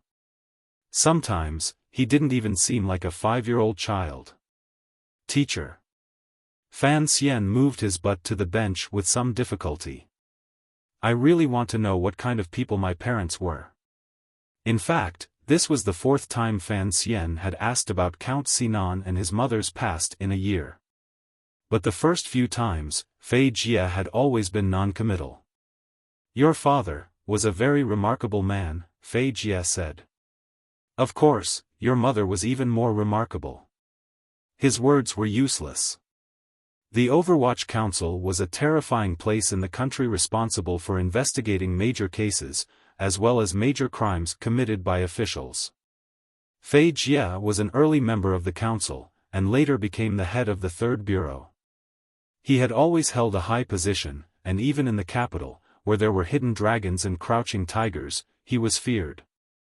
With a single word from Count Sinan, such a terrifying master of poisons had been banished to the faraway city of Danzhou to teach his illegitimate son. Even an idiot could tell how much power Count Sinan wielded in the capital. But it was unknown whether this power was official, or whether it was hidden in the shadows. As for his mother, who had died on the day he was born, Fan Xian did not know what kind of woman she was, but his intuition told him that she was no ordinary woman. He did not know if it was because they were connected by blood, or for some other reason, but he had always felt that he missed that woman, whose name he did not know, whom he had never met. Fei Jie didn't seem to want to talk about it. Since the concubine has given birth to a son, he said indifferently, you can't inherit the count's estate in the future. So what do you plan to do? Fan Xian smiled sweetly. Teacher taught me how to use poison, and how to detoxify it. In fact, I've learned a lot about medicine. If I can't do it in the future, I can become a doctor. Fei Jie stroked his long beard. That's only natural, he said proudly. Even the imperial physicians of the palace may not be better than me in medicine. As my only student, you are more than qualified to be a doctor in the future. Master and disciple said this, but deep down, they both knew that this was just an extravagant hope. Teacher, Fan Xian suddenly said, there seems to be a problem with the Jinqi method I practice. I actually came here tonight to ask for your guidance. Fei Jie believed that no one in the world could surpass him when it came to using poison, but he had never been willing to teach Fan Xian anything else. A person's life is limited, but the methods of killing are limitless. So we should devote our limited life to the pursuit of the most powerful method of killing. And in Fei Jie's eyes, the most powerful method of killing was naturally poison. Now that Fan Xian had the best poison-using teacher, why would he need to practice Jinqi? As for the magic that Fan Xian could never forget, Fei Jie, like most people of Qing, believed it to be of little use in battle. But this was the first time in a year that Fan Xian had taken the initiative to ask a question. Fei Jie couldn't help but feel curious. He stretched out 2 fingers and gently placed them on Fan Xian's pulse. He couldn't help but feel apprehensive. Chapter 11. Fei Jie slowly frowned. Because he believed in the blind man's power, he had never thought that there would be any problems with Fan Xian's Jinqi. But today, when he checked Fan Xian's pulse, he found something unusual. Seeing his obscene teacher's serious face, Fan Xian knew something was wrong. He smiled and asked, "Is there a problem? You're smiling like that. Aren't you afraid of going mad?" Fei Jie glared at him. "Last time, I only knew that the Jinqi you practiced was overbearing, but I didn't expect it to be this overbearing." Fan Xian scratched his head. "Overbearing? How overbearing?" Fei Jie answered seriously, "Very overbearing." Fan Xian looked at him seriously. "Teacher, we're both talking nonsense. Fei Jie was a master of poisons, not a grandmaster." Naturally, he couldn't tell what the nameless Jinqi Fan Xian practiced was, but he could clearly feel the danger of the Jinqi in the child's body. After thinking about it for a while, he advised Fan Xian to go find Wu Zhu. Unexpectedly, Fan Xian sighed and said that Wu Zhu had only listened to his mother and given him the book. Even he himself hadn't practiced it, so he wouldn't say anything. Fei Jie was furious. Master Wu is going too far. As his young master, why doesn't he teach you personally? Instead, he makes you learn this dangerous method without the guidance of a good teacher? For more than a year, he had long regarded the 5-year-old boy in front of him as the greatest source of comfort in his later years. He still hoped that Fan Xian would one day be able to inherit his mantle and carry forward what he had learned. So when he heard of this matter, he began to resent the blind Wu Zhu. "Is Uncle Wu Zhu very powerful?" Fan Xian asked, squinting like a little fox. "Of course." Fei Jie thought about the past. But in this world, not many people know of Sir Wu's existence. "Do you know of the 4 grandmasters?" Of course Fan Xian knew. In today's world, the four martial superpowers worshipped by the common people were the four grandmasters. There were two in the kingdom of Qing, one in the kingdom of northern Qi, and one in the city of Dongyi. In the present world, the Qing kingdom, under the leadership of the emperor, had long obtained an overwhelming advantage. Strangely, after the bloodshed in the coup last year, the power of the country had recovered, but the emperor had instead laid down the flags and ceased to expand outward. However, it was natural for the most powerful country to have two super powerhouses. That's right, our country currently has two great grandmasters. Fei Jie sneered and said, "People are stupid and stubborn. They only know how to fight. How would they know that once poison is perfected, they can also become a grandmaster?" Fan Xian hurriedly coughed twice to stop his teacher from boasting. If we exclude the most mysterious temple, of the four grandmasters, the kingdom of Qing has two.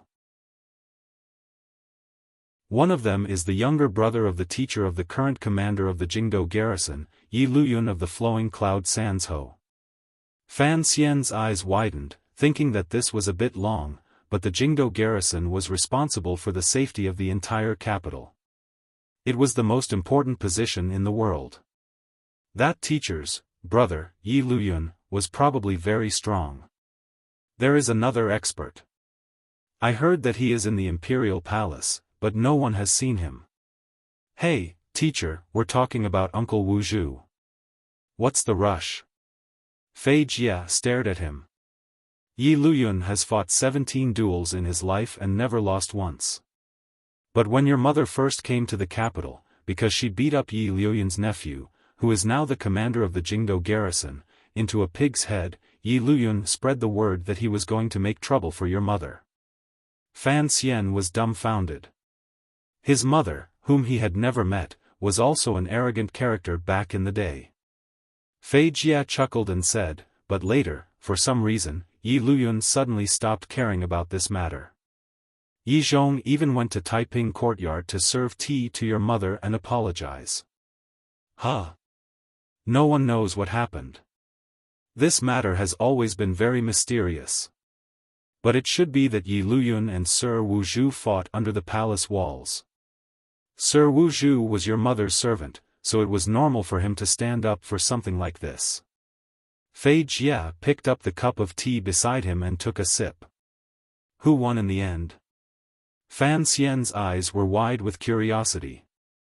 Although he knew that the blind Wu Zhu was a powerful fighter, he did not expect him to have the experience of fighting Yi Luyun, one of the four great grandmasters. No one knows the result, but it should have been a draw. Fei Jie frowned and said, I heard that after Yi Luyun returned to his sword pavilion, he trained with a black cloth for half a year. It was after that he abandoned the sword and developed a set of simple, unadorned sanzhou. Only then did he truly become a grandmaster. I think that battle must have inspired him a lot. He propped up his face and thought, 4 great grandmasters? Then 5th Zhu was ranked 5th. Did that mean he was the 5th great grandmaster? Fan Xian's eyes shone like peach blossoms. It turned out that his blind servant was so powerful. In the future, when he ventured into the world, who would he have to be afraid of? Suddenly, he thought of a question. Teacher, didn't you say that these things are all secrets? How did you know? Fei Jie said coldly, I am a high-ranking official of the Overwatch Council. To us, there are no secrets in this world. For some reason, Fan Xian had always been particularly interested in the powerful figures of this world. It was as if he felt that after a decade or so, he would eventually meet those people. So he opened his mouth and asked, have you met the other 3 great grandmasters? The other master of the kingdom of Qing only exists in legends. According to analysis, he should be in the palace, but no one has actually met him. Fei Jie said, as for the peerless master of the kingdom of northern Qi, it is naturally their imperial advisor, that perverted bald Ku He. Bald? Fan Xian remembered that there was no Buddhism in this world, so naturally there were no monks. He was a monk. I heard that Ku He was an ascetic monk. He once knelt in front of the bluestone steps of the temple for 3 months, drinking only cold food and dew. For some reason, he moved the people in the temple. Just like that, he received the gift of God and became a great grandmaster. Fei Jia cursed. It seemed that he envied the ascetic monk named Ku He. One look and you could tell that the bald man was a liar. Temple? Temple. It is a temple dedicated to the gods. Teacher, you're talking nonsense again. The temple is the most mysterious place in the entire continent. It is said that it is the place where the ancestors worship the gods. Unfortunately, other than a few extremely lucky bastards, no one has been able to find out where the temple is. So no one knows what it is like inside. Then perhaps the temple does not exist? Fei Jia hit Fan Xian's little head hard. It is one thing to mess around normally, but how can you be so disrespectful to such a holy and noble place? Fan Xian held his head and looked at his teacher in shock. First, he was shocked that his teacher, who had used poison without blinking an eye, would still maintain respect for the temple. Second, he found that he had easily accepted the 4 great grandmasters and the temple, which seemed to be a bit strange. It seemed that he really had adapted to this world. Chapter 12. Who has proof that the temple really exists? Fan Xian still retained the spirit of a modern person. Fei Jia said proudly, Imperial Advisor Ku He, one of the 4 great grandmasters, was only favored by the temple and became the most powerful warrior in the land. Is that not enough proof? Perhaps Ku He took a lot of stimulants and used the temple as an excuse. Fan Xian pursed his lips.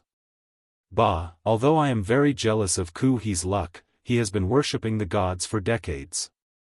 I admire that. How could he use the temple as an excuse? Besides, what is a stimulant? It's a kind of tonic, like an elixir. It must have been too much, otherwise how could he have lost all his hair? Fan Xian laughed and joked with his teacher. Fei Jia ignored him. The temple and the Tianmai are the same.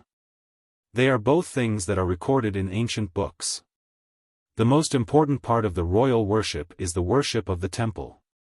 However, the temple does not want to interfere with worldly affairs and never enters the world, so the worship is only held in the Temple of Heaven, 3 miles away from the royal palace. The temples of Qing and Northern Qi both have the great priests of the temple, but they never get involved in politics or national affairs. Only some ascetic monks are said to be remnants of the temple, and they walk the world to train their bodies and minds. Fan Xian was still smiling, but in his heart, he was thinking, what kind of existence is the temple? If it is a religion, why is there no existence similar to a church in this world? If there is no such organization, then this religion has no power. Without power, there is no profit. Without profit, there is no reason for any organization to exist. So he did not believe that the temple was, as Teacher Fei said, just a transcendent existence that is detached from the world. But in his heart, he also thought, if there really is such a miraculous place to worship, and it does not interfere with human life, it seems to be a good thing. Alright, teacher, you have been chatting for a long time, but you still haven't told me what is going on with the Jinqi in my body. Seeing the boy throw a rare tantrum, Fei Jia carefully felt his pulse and then said seriously, as I said earlier, the Jinqi in your body is very powerful.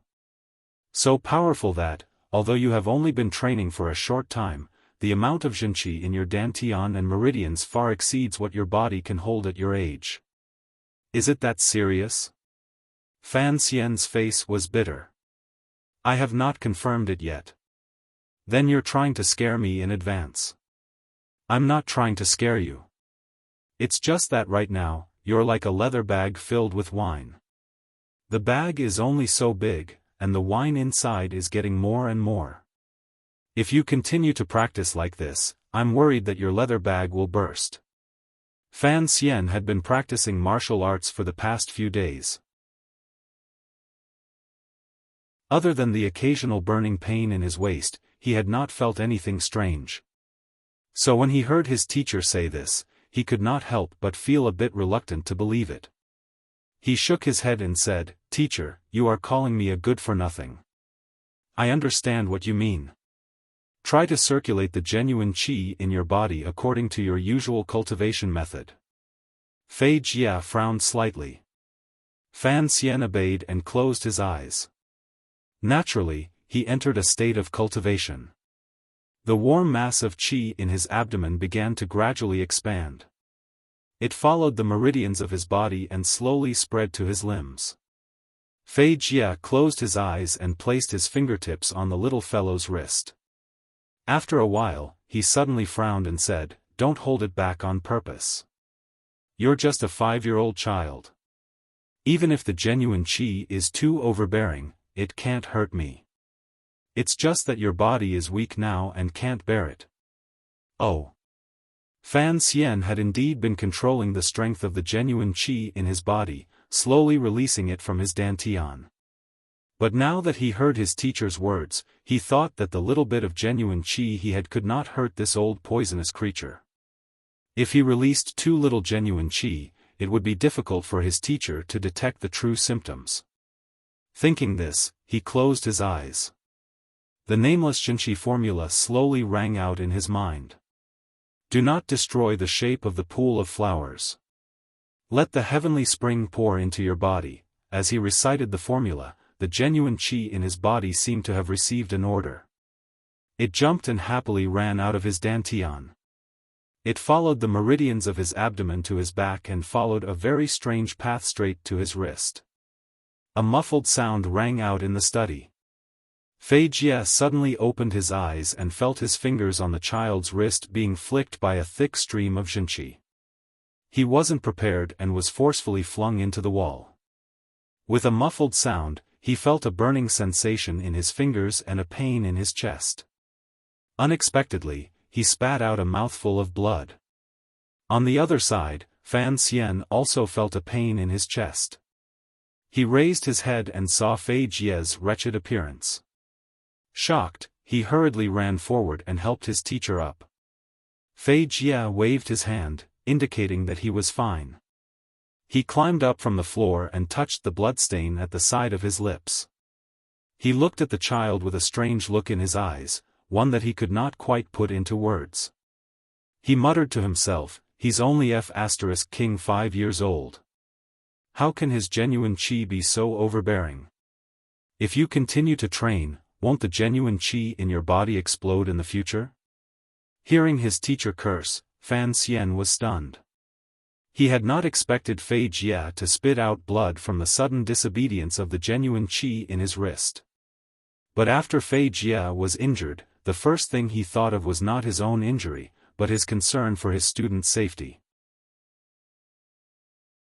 Thinking of this, even Fan Xian, who had always hidden in the shell of a child and sometimes deliberately sealed off his emotions, felt moved. The wooden door opened without any wind, and a black shadow swept in like a black light. Fan Xian was very familiar with this person's scent, so he did not pay much attention to him. He only helped Fei Jia. "You two fools." Even at a time like this, the blind Wu Zhu's tone was as cold as ever. He lifted Fan Xian up with one hand and put his finger on the child's neck. After a moment, he said coldly, "You are not injured. You were just too nervous when you saw Fei Jia spit out blood." He then looked at Fei Jia and said coldly, "Fei Jia, you taught him how to use poison. I trust your ability, but the lady once said that your level of martial arts is the weakest of the 8 bureaus of the capital. Since this is something I left for the young master, it would be best if you did not say anything." In Danzhou City, Fei Jia seemed to be a very unremarkable and somewhat wretched teacher. But in the capital, he was a very powerful figure. Now that he was injured, although he had been careless, Wu Zhu's words made him feel ashamed. Furthermore, he was worried that Fan Xian, who was only 5 years old, would begin to practice such an overbearing method. His face gradually darkened.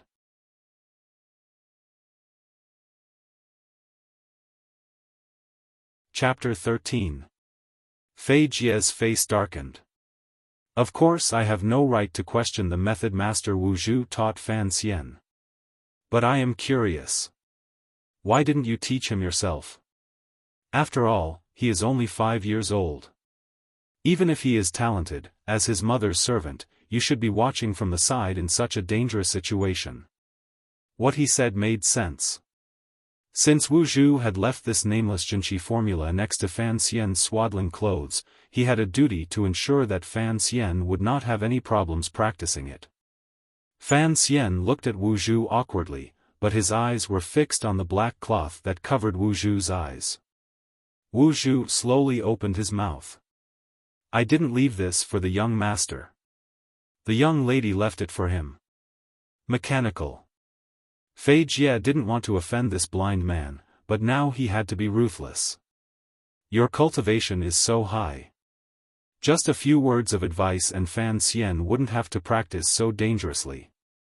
Wu Zhu paused, then suddenly said, I have never practiced Jinqi. Having said that, he turned and left, leaving the stupefied master and disciple in the room. What did he just say? He said he had never practiced Jinqi, and the 2 words he said seemed to have gone through a lot.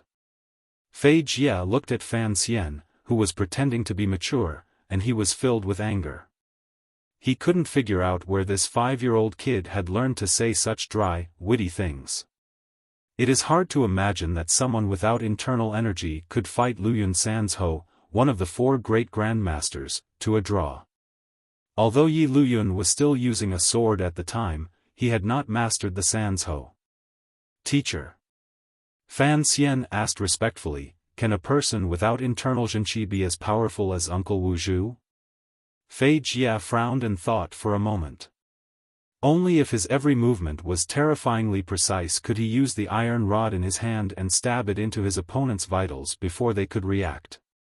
Fan Xian remembered the night when he had first arrived in this world.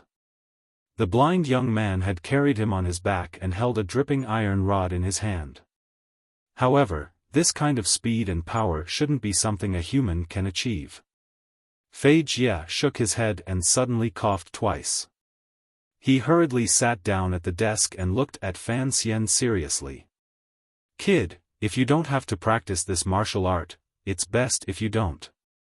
With what I've taught you, I can guarantee that in the future, only others will be afraid of you.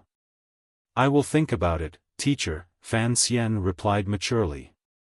Fei Jie thought for a moment, then went to the bedside and fetched a small medicine pouch. He handed it to Fan Xian.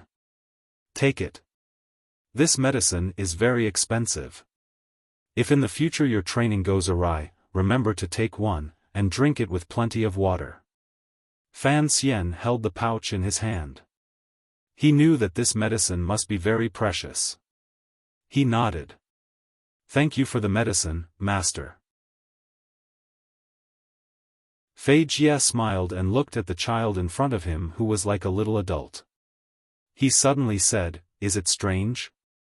I was clearly forced by your father to come to Danzhou to teach you. Why am I still so good to you now? Fan Xian did not open his mouth to speak. He only looked at him with a grateful expression. Fei Jie smiled and shook his head. He patted Fan Xian's head. Perhaps I'm getting old. To be able to teach such a clever student like you is something to be happy about. For now, don't think about the Count's manor in the capital, Fei Jie said seriously. Although you are still young, I hope you remember what I'm about to say. Seeing that his teacher was being serious, Fan Xian quickly stood up and listened. The affairs of your family are far more complicated than you can imagine. It involves not only your own survival, but also the lives of many others. So you must be careful. In the years before you grow up, you must learn to protect yourself. That way, in the future, you will have the power to protect others. In the future, who will I protect? Fan Xian was a little confused. Fei Jie smiled and pointed at his nose. For example, people like me, who are already inextricably linked to you. Fan Xian nodded, not really understanding. In his heart, he thought that this matter really was quite complicated. He had lived 2 lives, and he still couldn't understand what these old comrades were playing at. "All right, go back to your room. Remember to take care of yourself. It's best if you don't practice that evil tyrannical kung fu." Fan Xian obediently returned to his room. As soon as he entered, he saw Wu Zhu sitting quietly in a corner. There was no light, and it was gloomy. The black cloth covering his eyes was even thicker than the darkness of the night, like ink. "Uncle." Fan Xian bowed his head in greeting. Wu Zhu's voice came from the corner. It was flat and clear. "The book is divided into 2 volumes. The first volume is called Tyrannical, and the second volume has no name. This is the book the lady left for you. So when you were young, I kept it by your side. I have never practiced these martial arts, so I cannot teach you. But I believe that since it is called the tyrannical volume, it is normal for it to be a bit tyrannical. If there is a problem with it, it is your own problem." Having said this, the black cloth disappeared from Fan Xian's eyes. What a simple and crude explanation.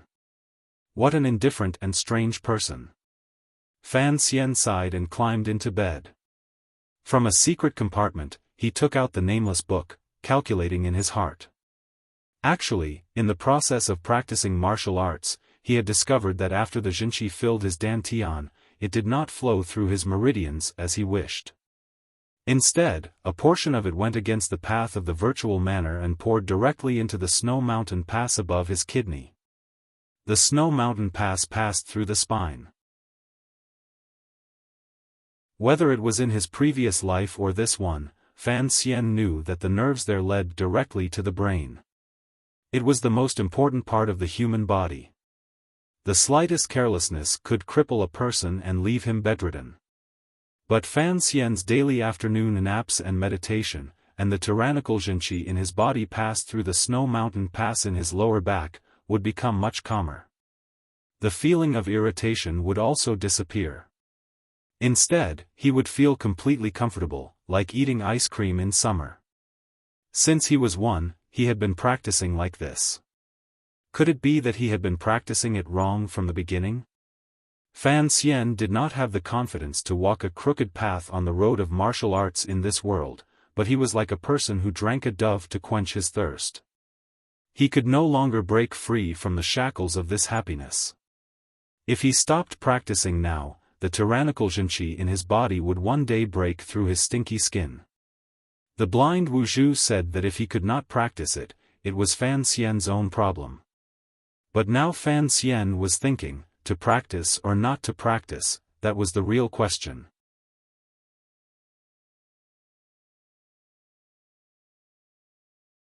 Chapter 14. Early in the morning, birds chirped in the garden. The maids and servants in the mansion finished cleaning and began to prepare breakfast.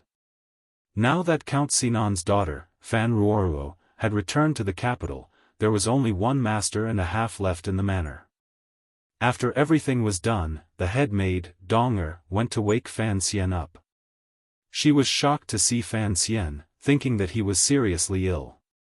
She hurriedly went to fetch a doctor, but when the doctor arrived, he took his pulse and said that there was nothing wrong with him.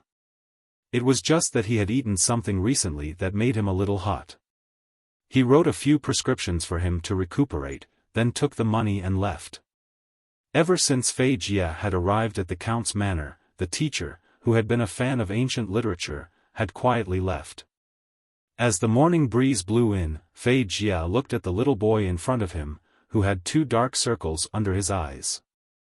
He laughed shrilly. People say that young people are like the rising sun, ignorant of the sorrows of the world. What have you been up to? You can't even sleep well, and you even have to call a doctor. Fan Xian had thought about it all night, but he still hadn't decided whether or not he should cultivate the Jinqi in his body. Although his nature was to practice this nameless martial art as a form of entertainment, when it came to matters of life and death, he naturally had to be careful. Having slept too little, he was already in a trance.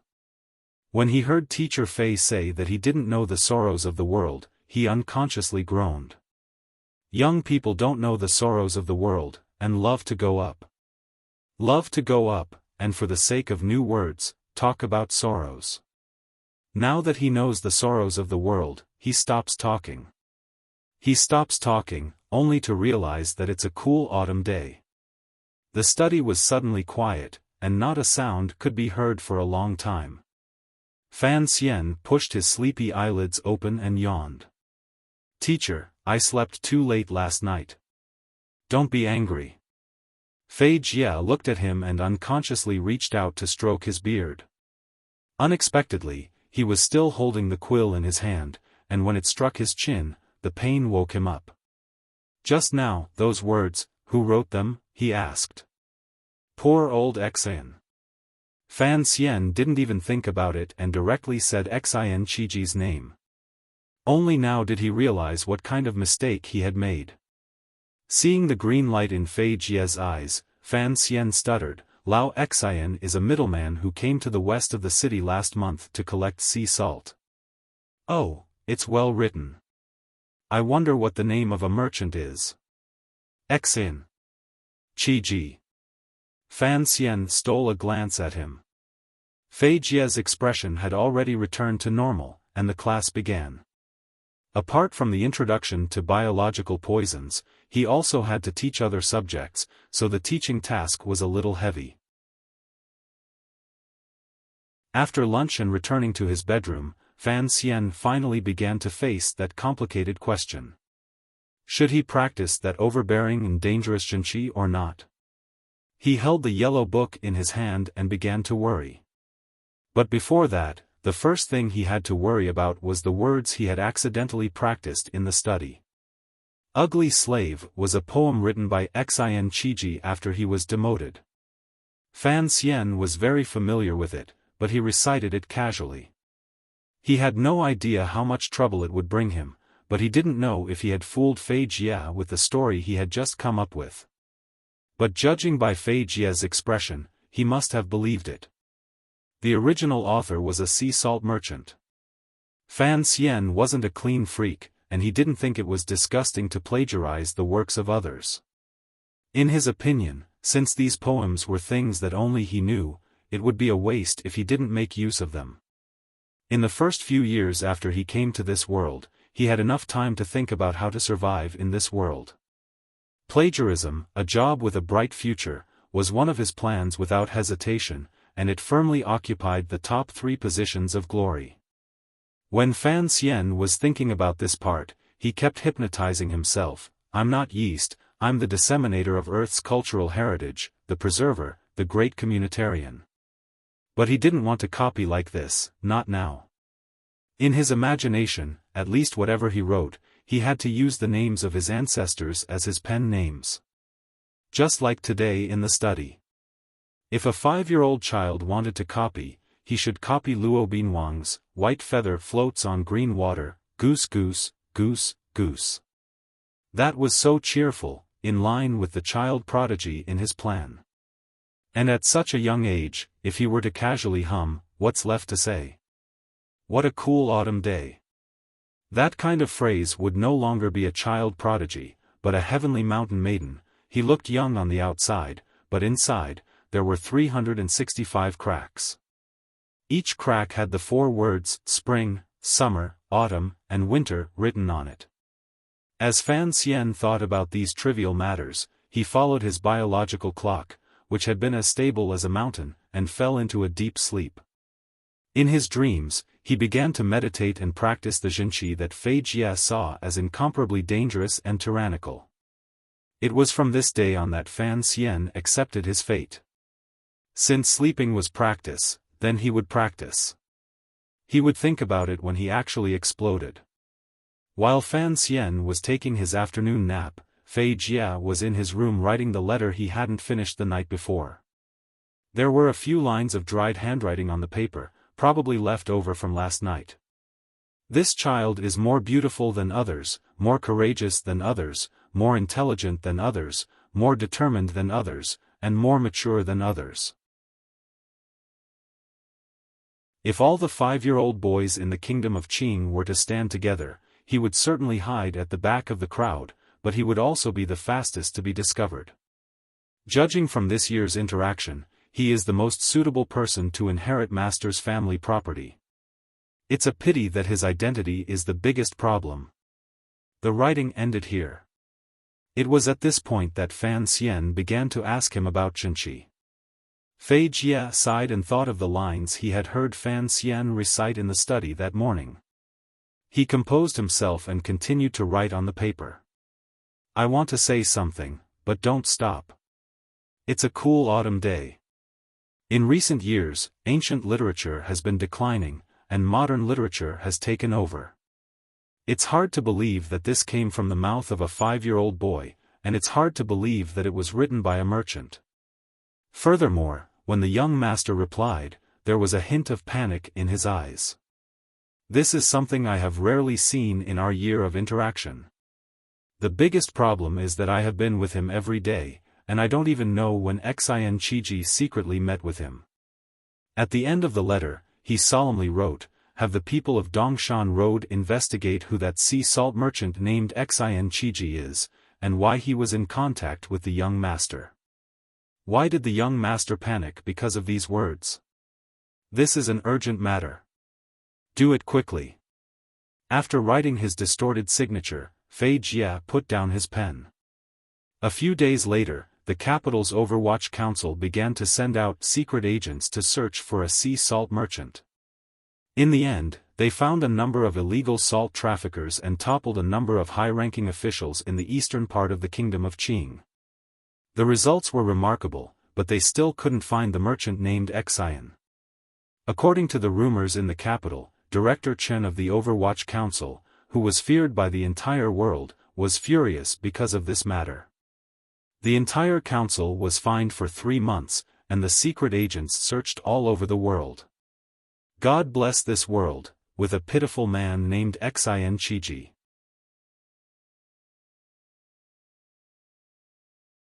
Chapter 15. Another autumn came, and chrysanthemums floated all over the mountain.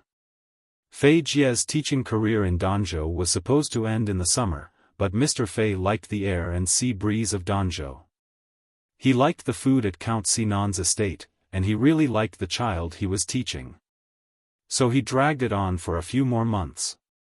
A few months later, Sir Fei, who was adept at poisoning people to death, and who was naturally adept at making the elderly live longer, rubbed his belly, which was growing rounder by the day.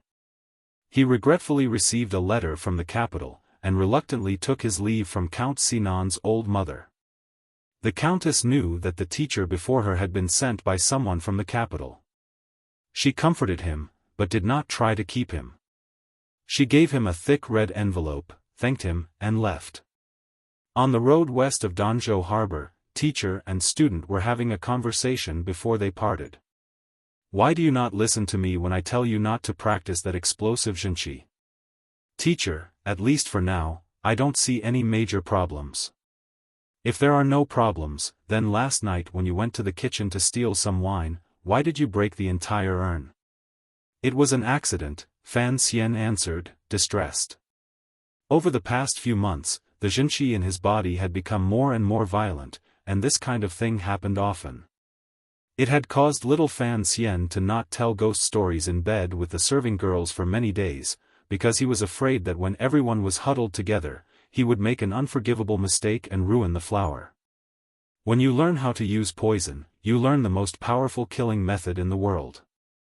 Why do you still need to learn that? Because using poison can easily hurt innocent people. Fei Jie suddenly stared into the boy's eyes. Are you sure you're not even 6 years old this year? Fan Xian looked at his teacher innocently. It's not my fault that I'm precocious. Fei Jie exhaled and spat. It was not easy for him to spend so much time with this little freak without losing his mind. It was time to part. Fei Jie stroked the little fellow's head and turned his head to look at Danzhou behind him. The harbor was displaying its beauty against the backdrop of the blue sea and blue sky. If you really want to come to the capital in the future, to become a doctor, remember to look for me. Yes. Fan Xian bowed respectfully.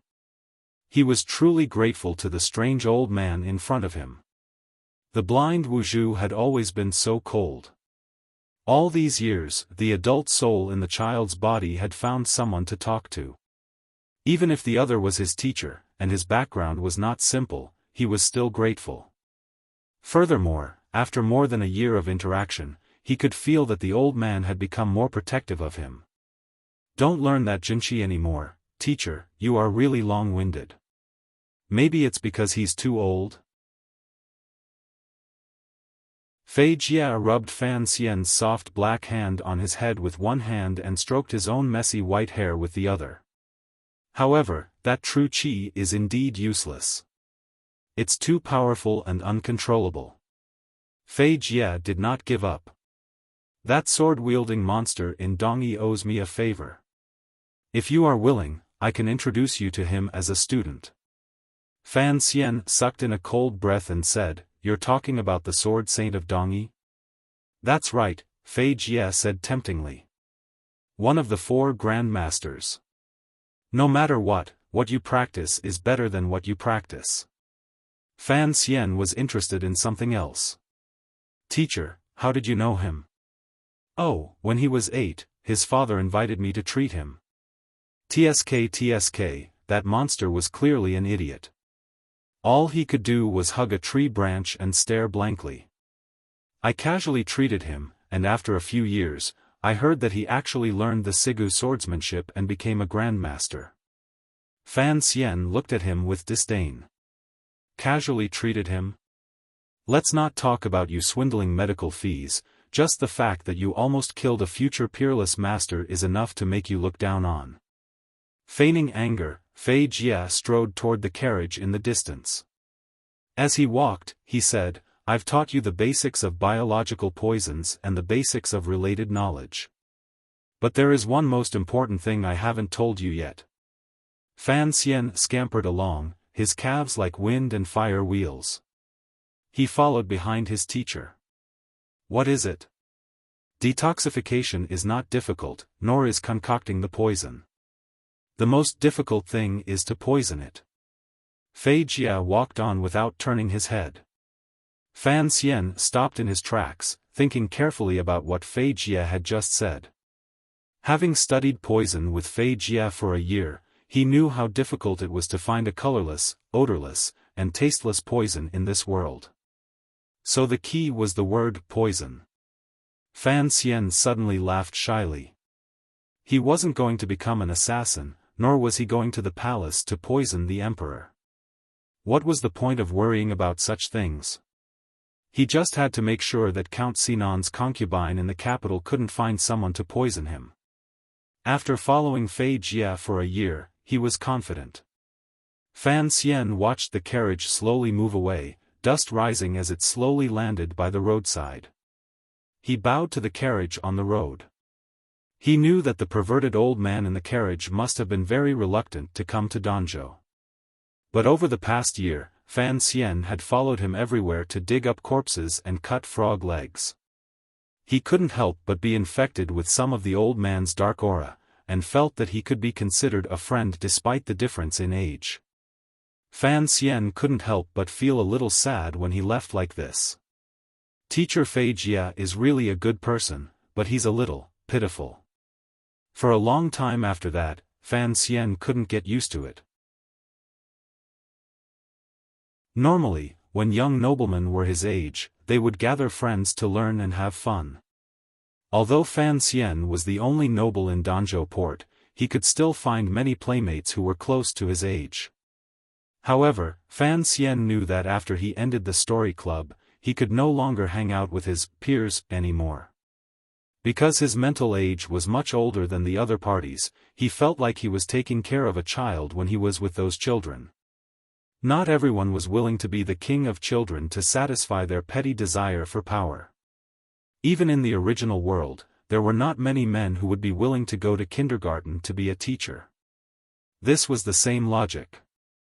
Teacher Fei Jia left Danzhou harbor and lost the only person he could communicate with. He felt that his life had become boring.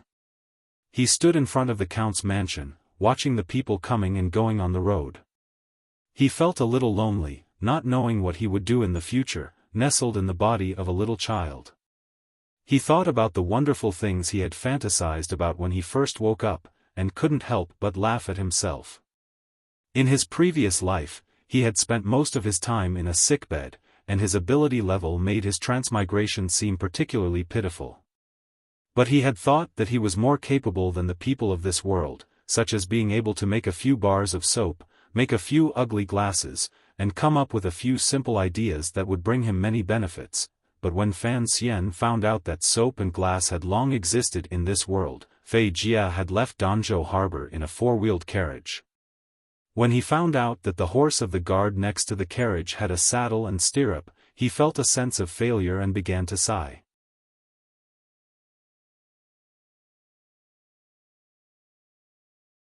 Chapter 16. The sky above Danzhou suddenly darkened. The black clouds above their heads were heavy like wet, dirty cotton or overheated cotton candy. They hung above everyone's heads. But the people who lived by the sea were used to this kind of weather. They knew that there was still a long time before it started to rain, so they didn't panic. It wasn't like years ago, when Count Sinan's beautiful illegitimate son liked to run to the rooftops of the manor's courtyards and yell to the whole city, "It's going to rain. Everyone, put away your clothes.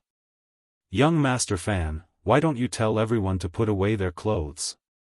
On the only main street in Danzhou harbor, there were food and trinkets everywhere. The peddlers looked at the handsome boy walking through the crowd and joked. Fan Xian smiled shyly and didn't say anything. He held the hand of a serving girl and walked into the manor, holding a piece of tofu in his other hand. Everyone knew that this illegitimate son of Count Sinan was different from other young nobles. He liked to help the servants, especially the serving girls. They were used to it, so they weren't surprised. It had been nearly 6 years since Fei Jia left Danzhou, and Fan Xian had grown into a calm and beautiful young boy. Returning to the manor, Fan Xian asked the servants to take the tofu to the kitchen, then paid his respects to the ill countess and tucked a piece of paper into his clothes. Only then did he return to his study. He took out the letter from his sister in the capital and placed it next to the paper. The expression on his face suddenly became interesting. This year, the emperor of the kingdom of Qing had surprised everyone by changing the Qing calendar. The name of the year was the same as the name of the country. Although the civil officials and nobles in the capital didn't dare to express any opinions, they would always mutter a few words in a corner where no one was around. This was especially true for the pedantic literati. Whether it was the modern or the ancient literati, the old masters of the National Academy of Education or the novelists who ate porridge, they all began to voice their opinions in the article submitted to the 8th Bureau of the Overwatch Council for review. After the change of the Qing calendar came the implementation of new policies. But the new policies seemed to be nothing new. They only regulated the governance of the officials. The only thing that struck the people as new was that in the first year of the Qing calendar, the palace suddenly issued an edict. The internal court began to publish newspapers. Newspaper? No one understood what it was until the internal court actually printed the first piece of newspaper. Only then did everyone exclaim in unison. No one took it seriously anymore. Because this newspaper was a product exclusively controlled by the royal palace, and the daily sample issue had to be approved by His Majesty himself before it could be printed, it was impossible to publish any articles that would cause trouble for the empire. After a few issues of the newspaper, which cost 1 silver coin each, were bought by the people in the capital who loved to try new things. Some of the nobles felt that they had been tricked by His Majesty. Was the palace preparing to build a new garden?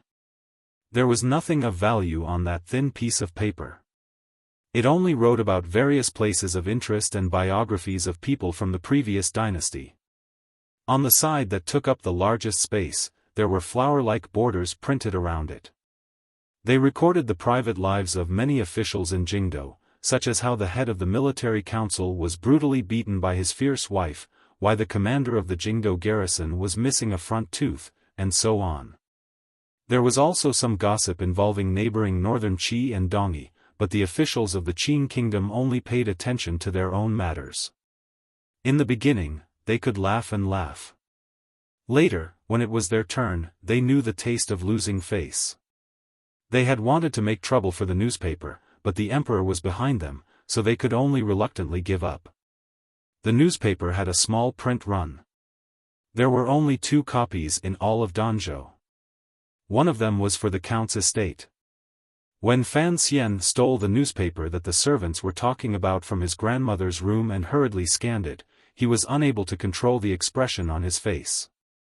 He opened his mouth wide and wished he could stuff his fist into it. What era was this? There was a gossip newspaper, and it was supervised by an imperial edict. There was another new policy. The royal family had issued the Open Postal Act. Nowadays, postal routes were unimpeded. This way, the brother and sister could quietly communicate without fear of others finding out. Fan Xian frowned as he looked at the newspaper in front of him. During this time, he had heard many things about the new policy from passers-by. In his opinion, it was purely a product of the emperor's mischief. But everyone knew that the emperor had never been one to make trouble. Fan Xian was not in the mood to change the world, nor did he have any interest in changing it. But when some aspects of the world had become similar to his previous world, he naturally wanted to know what was hidden behind these things.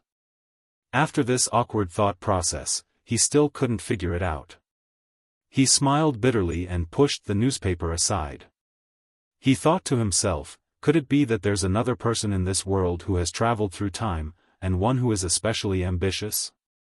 But none of this had anything to do with him. The letter next to the newspaper was inextricably linked to him. In Fan Xian's memory, Fan Ruoruo was the one who was related to him by blood. Many years ago, he had spent a short period of his childhood in Danzhou. She was tanned and skinny, and she was not even as beautiful as he was. He hadn't seen her for many years, and he didn't know what she looked like now. Had the sparse yellow hair on her head turned black? Had she become prettier? Fan Xian had even forgotten whether his sister should be called Fan Ruo or Fan Ruoruo. I really am not a good brother, he thought self-mockingly. Even though he had a strange soul that had lived 2 lives in his body, he was still that girl's brother in his blood, so he did not care much for her. 2 years ago, when Fan Ruoruo started school, she often sent letters from school to Danzhou City. Fan Xian, on the other hand, spent every day practicing his powerful zhenqi, receiving hard training from the blind Wu Zhu, and revising the book on toxicology left behind by Fei Jie, rarely replied. Fan Ruoruo should have been 10 years old this year. Perhaps it was because of the horror stories she had read in her childhood, but for some reason, the young lady of the count's manor was very dependent on her distant brother. She often sent letters to ask after him. In the first half of the year, her letters often expressed her longing for her grandmother and memories of her life in Danzhou. In the second half of the year, her letters only occasionally talked about family matters, and most of them talked about the boring days in the capital. Fan Xian's finger lightly brushed across the letter, his beautiful face slightly worried. The letter was written in his sister's slightly immature handwriting. She wrote about her recent life in the capital, and how she had entered a school that only girls from noble families could attend. Everything seemed to fit the trajectory that everyone like her should follow.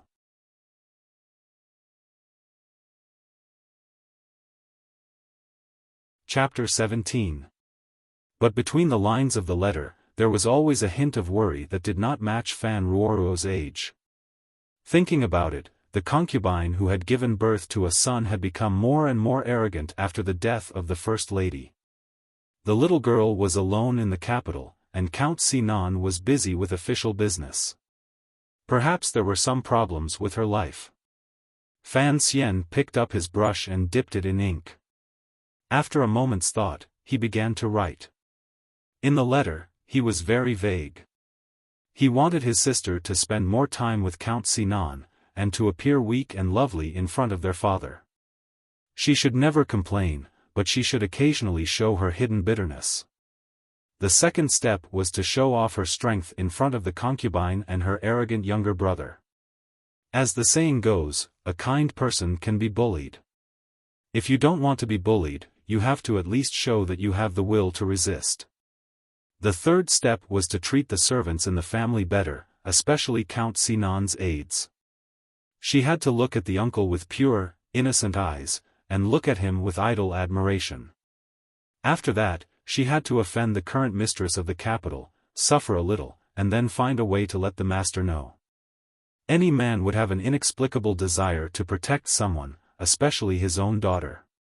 He believed that under the influence of his surroundings, Count Sinan would remember that his dead wife had left him a daughter.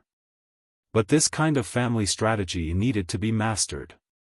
Fan Xian casually gave a few pointers, thinking that if Ruoruo was smart enough, she would understand what he meant.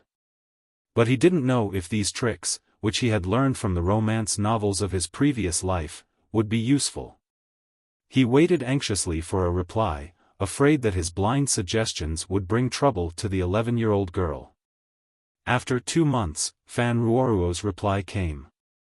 He didn't know if it was because of these tricks, or if there was no such thing as a stepmother abusing her daughter in the capital, but Fan Xian could clearly see that his sister was very happy. But in the letter, Fan Ruoruo asked, puzzled, why should he treat the servants in the family better? Only then did Fan Xian realize that in such a stratified society, not everyone saw the relationship between people the way he did. So he wrote another letter, and told a few short stories to show that respect was not only good for others, but good for oneself as well. Originally, Fan Xian had wanted to copy a few stories from the Decameron from his memory and send them to the capital. He remembered that when he was reading textbooks in his previous life, the authoritative critics had always praised Boccaccio for praising love and advocating social equality and equality between men and women. But after a moment's thought, Fan Xian felt a lingering fear. He remembered that the Decameron contained quite a few dirty jokes. This was a small interlude in Fan Xian's life, but it gave him some sort of spiritual sustenance. It seemed that whether the little girl in the capital was doing well or not had become an indicator of his happiness index.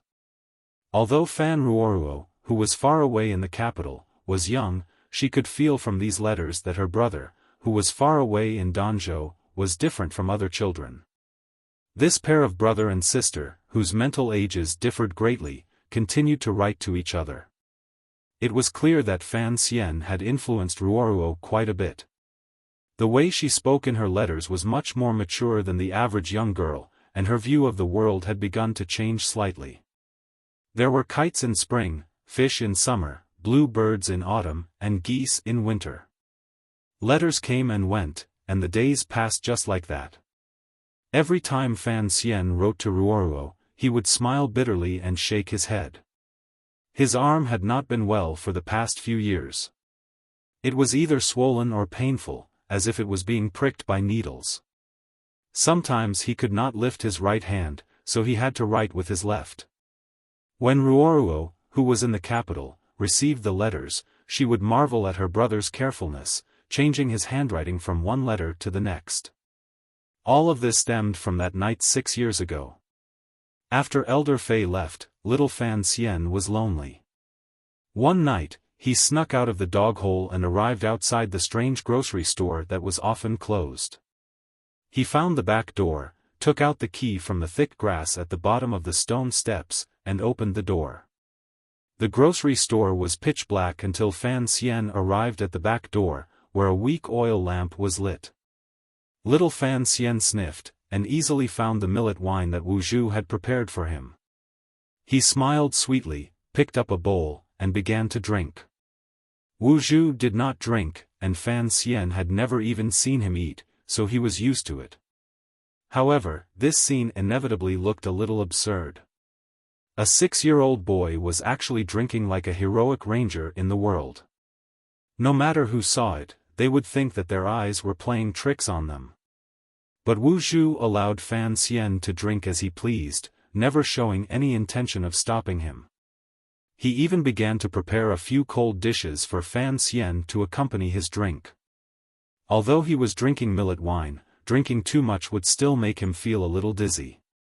Fan Xian squinted his cute little eyes and looked at the expressionless blind man, who seemed to never grow old. "Uncle, why haven't you changed after all these years? It's like you don't age." He then answered his own question. "It seems that the best of the best can stay young forever, but you've never practiced Nigong, have you? Uncle, how many people are there in this world who are truly powerful? How are they ranked? 9th level? Why is it 9 again?" The drunk little boy did not notice the loophole in his own words. "What level are you?" "No level." "What level is that idiot who practiced the Sigu sword in Dongyi?" "No level either." "What level is Yi Luyun, the uncle of so-and-so in the capital?" "Still no level." Actually, Fan Xian was answering his own questions. In the end, he laughed and said, "That won't do. I'm going to train to no level too." The blind Wu Zhu's hands were slowly and firmly cutting the radish. His knife was fast, but the blade would retract as soon as it touched the wooden board. His precision was terrifying, and the radish that was cut out looked as if it had been measured with a tool. There was not the slightest difference, and the crystal-clear pieces of radish lay on the chopping board. It was a beautiful sight. Wu Zhu raised his head, hesitated for a moment, then walked to Fan Xian's side and put the kitchen knife in his hand. Chapter 18. That night, Fan Xian stared blankly at the carrots on the chopping board. After digging up graves and dismembering corpses, he began the second part of his life, which was extremely beneficial but also extremely tragic. Sometimes, he felt that life was very interesting. Out of nowhere, he had two teachers with strange temperaments who did not care about his precocious nature. Furthermore, Fei Jia and Wu Zhu had taught him how to use poison and kill people. The methods they used were quite perverse. Late at night, a very soft tapping sound came from the back room of the grocery store. Wu Zhu turned to the side and said coldly, "I'm cutting very slowly today." Fan Xian wiped the sweat from his forehead and looked at the small mountain of shredded radishes in front of him. He smiled slightly and moved his right arm. He found that after years of training in shredding radishes, his speed was about the same as Wu Zhu's, and the thickness was almost the same. But the swelling in his right arm disappeared and the pain returned. Up to this day, the shredded carrots still made noises. Fan Xian knew that he was still far from Wu Zhu's level of control. Although he did not understand how shredded carrots could help his training in martial arts, when he thought of how Wu Zhu was able to fight against the 4 great grandmasters, Fan Xian felt that the shredded carrots were very tasty. It felt like he was cutting a jazz drum. Of course, the training he received from Wu Zhu was not limited to this. There was also the horse stance and the cliché of climbing cliffs. But Wu Zhu's training requirements were too abnormal. He squatted until he could not squat on the toilet, chopped vegetables until his hands cramped, and ran until he could not wake up. The most painful thing was that every 3 days, Wu Zhu would train with him in a remote place outside Danzhou harbor. Or rather, it was the peerless blind Wu Zhu violently beating Fan Xian, an underage child. It was a tragic childhood filled with blood and tears. According to Wu Zhu, this was how the lady had trained her subordinates. Fan Xian was having a headache over these 3 major principles. The so-called 3 major principles referred to, starting from the difficult, strict, and practical requirements, and carrying out large amounts of exercise. In Fan Xian's previous life, this was the most useful method for Chinese athletes to sweep away gold medals. But Fan Xian still did all of this with a shy smile on his face. On the surface, it was because he kept his promise, but in reality, it was because his wisdom far surpassed his age that he knew that all of this would be of great benefit to him. The nameless and domineering Jinqi in his body had become more and more violent in the past few years. Although it was outside of his dantian and contained by the snow mountain at the back of his waist, his undeveloped body still could not withstand the invasion of the Jinqi in his meridians. Often, the Jinqi would overflow, and every time this happened, there would always be furniture around him that would suffer. If he allowed this situation to continue, there would come a day when the speed at which his Jinqi accumulated would exceed the speed at which his meridians matured, causing his body to explode and he would die. What he did not expect was that the blind man Wuxia did not have any way to tame the violent Jinqi in his body. All he did was train his body and adjust his bodily functions to an optimal state. Then, he used the method of slicing radishes to train his mind. He was not impatient or impatient. Over the years, his control over his Jinqi had become much more stable. When it came to death, none of the living people in this world had as much experience as Fan Xian.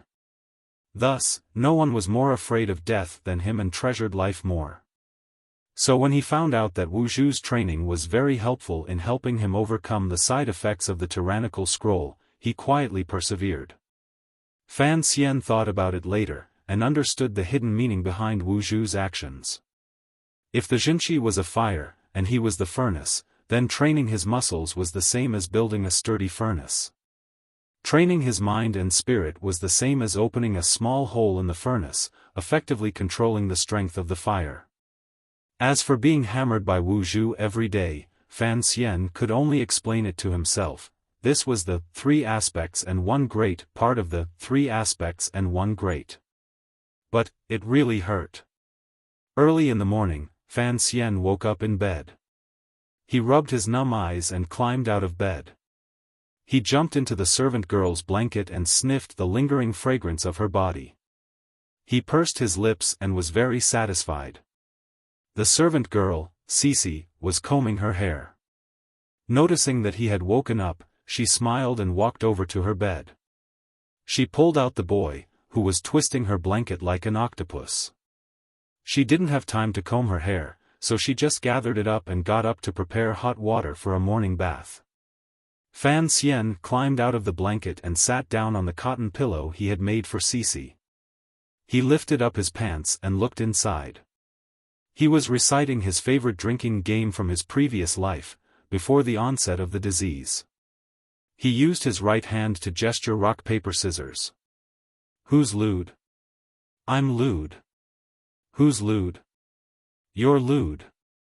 He finally raised his eyebrows and looked inside his pants.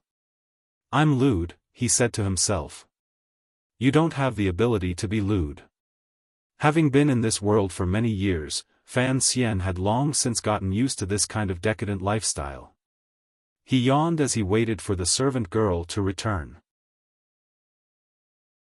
Unexpectedly, after waiting for a long time, he almost fell back to sleep, but there was no hot towel on his face. He didn't know what had happened, but he could hear faint curses coming from the courtyard. Fan Xian put on his clothes and walked out curiously. He immediately saw something that made him very unhappy. In the garden, the visibly tired housekeeper Zhou was fiercely scolding the servant girl, Cici. It seemed that Cici had rushed out to fetch hot water, so her hair was not combed properly and her clothes were not neat. There were a few servant girls surrounding her, their faces full of fear. This housekeeper Zhou had come from the capital 2 years ago. Fan Xian naturally knew that he was sent by his mistress to keep an eye on him.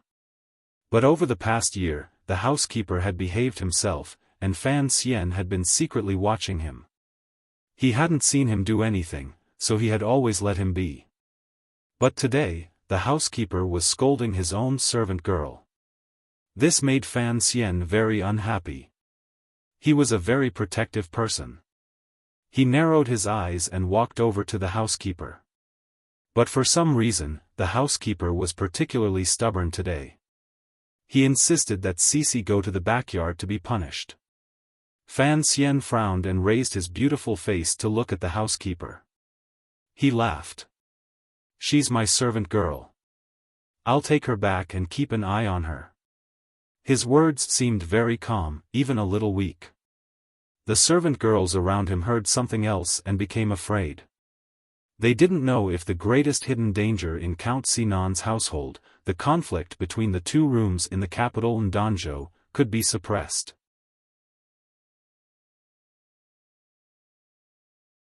Chapter 19. For some reason, housekeeper Zhou seemed a little arrogant today. With a fake smile, he said, "Young master, the countess says I can still manage the affairs of the manor." Housekeeper Zhou had deliberately lengthened the way he addressed Fan Xian, and the disrespect in his tone was obvious. Fan Xian smiled at the contempt in the housekeeper's eyes. Although he had never felt sorry for himself because of his status as an illegitimate child, it was rare to see someone look at him like this, and he couldn't help but feel a little uncomfortable. Seeing that things were not going well, a clever servant girl sneaked away to find the countess. The other maids and servants were watching the scene nervously. Although there were two branches, everyone knew that young Master Fan Xian's status was not very honorable. Moreover, the Danzhou Manor's resources had all come from the capital, from the hands of the second wife. It was because of this that the second wife's trusted aide, housekeeper Zhou, dared to be so disrespectful to the young master. After all, in everyone's minds, the heir to Count Sinan's vast family fortune could only be the young master of the capital, not the adorable 12-year-old before them. Although the servants had always respected and loved Fan Xian, at a time like this, no one dared to take the risk of offending the second wife by taking Fan Xian's side. Only Fan Xian's personal maid, Cici, held Fan Xian's hand tightly. Fan Xian was well aware of the servants' concerns. It was not easy for anyone to live a better life, so he did not feel sad or disappointed. He just tilted his head and looked curiously at the unhappy housekeeper Zhou, wondering why he, who had always been well-behaved, was finally unable to resist. Housekeeper Zhou was the second housekeeper of Count Sinan's manor in the capital. Because he had committed a minor offense in the capital, he had been banished to the remote port of Danzhou. But housekeeper Zhou did not feel that his life had been separated from the prosperity of the capital, nor did he feel sad. Count Sinan's first wife had been dead for many years, and the second wife had given birth to a son 7 years ago. Her status had risen, and her family had some background, so she was on the verge of ascending to the first wife's position. At such a crucial time, Butler Zhou, who was the second wife's confidant, naturally came to Danzhou with ill intentions. In order to complete his task, he carefully managed the count's estate. He was especially respectful to the old madam, and was amiable to the servants. He rarely interfered with other people's work, but every time he saw the little bastard who caused him to be exiled, he couldn't help but reveal his true thoughts. But for some reason, he was a little afraid of the boy who was only in his teens. Because no matter where he went, he seemed to be able to see the boy's smiling face and those clear and transparent eyes. That face was very clean and beautiful, but it would be very strange to find that this face was always by your side after you woke up. When housekeeper Zhou warmly greeted the servants, little Fan Xian's beautiful face was hidden among the flowers, gazing at him in a daze. When housekeeper Zhou furrowed his brows and carefully examined the accounts, little Fan Xian's clean face rested on the windowsill of the accounting room, gazing at him innocently. When housekeeper Zhou respectfully reported to the old madam, little Fan Xian's cute face gently leaned against the old madam's side, gazing at him with endless curiosity. A few months passed like this, and housekeeper Zhou felt that he was going crazy. Regardless of whether he opened or closed his eyes, he could see that clean, cute, and harmless little face. It was like the face of a ghost floating in the white fog. If it wasn't a ghost's face, how could it be so beautiful, and so focused on him? Housekeeper Zhou was almost unable to bear the mental pressure, and even began to feel suspicious. Did the little boy know that he was here to deal with him? But housekeeper Zhou immediately thought, this bastard is so young, how could he know about the treachery of the adult world? But, why does he always look at me? Why? Just like in this situation, my words should have made this little bastard feel humiliated, so why can he still smile? Housekeeper Zhou laughed coldly, thinking that the matter in Danzhou was about to end, so why should I be angry at this little bastard? Fan Xian didn't know that his unscrupulous observation of the housekeeper would bring him so much mental pressure. Of course, even if he had known, he wouldn't have felt any more apologetic. He was just curious about what that concubine in the capital would do to deal with him.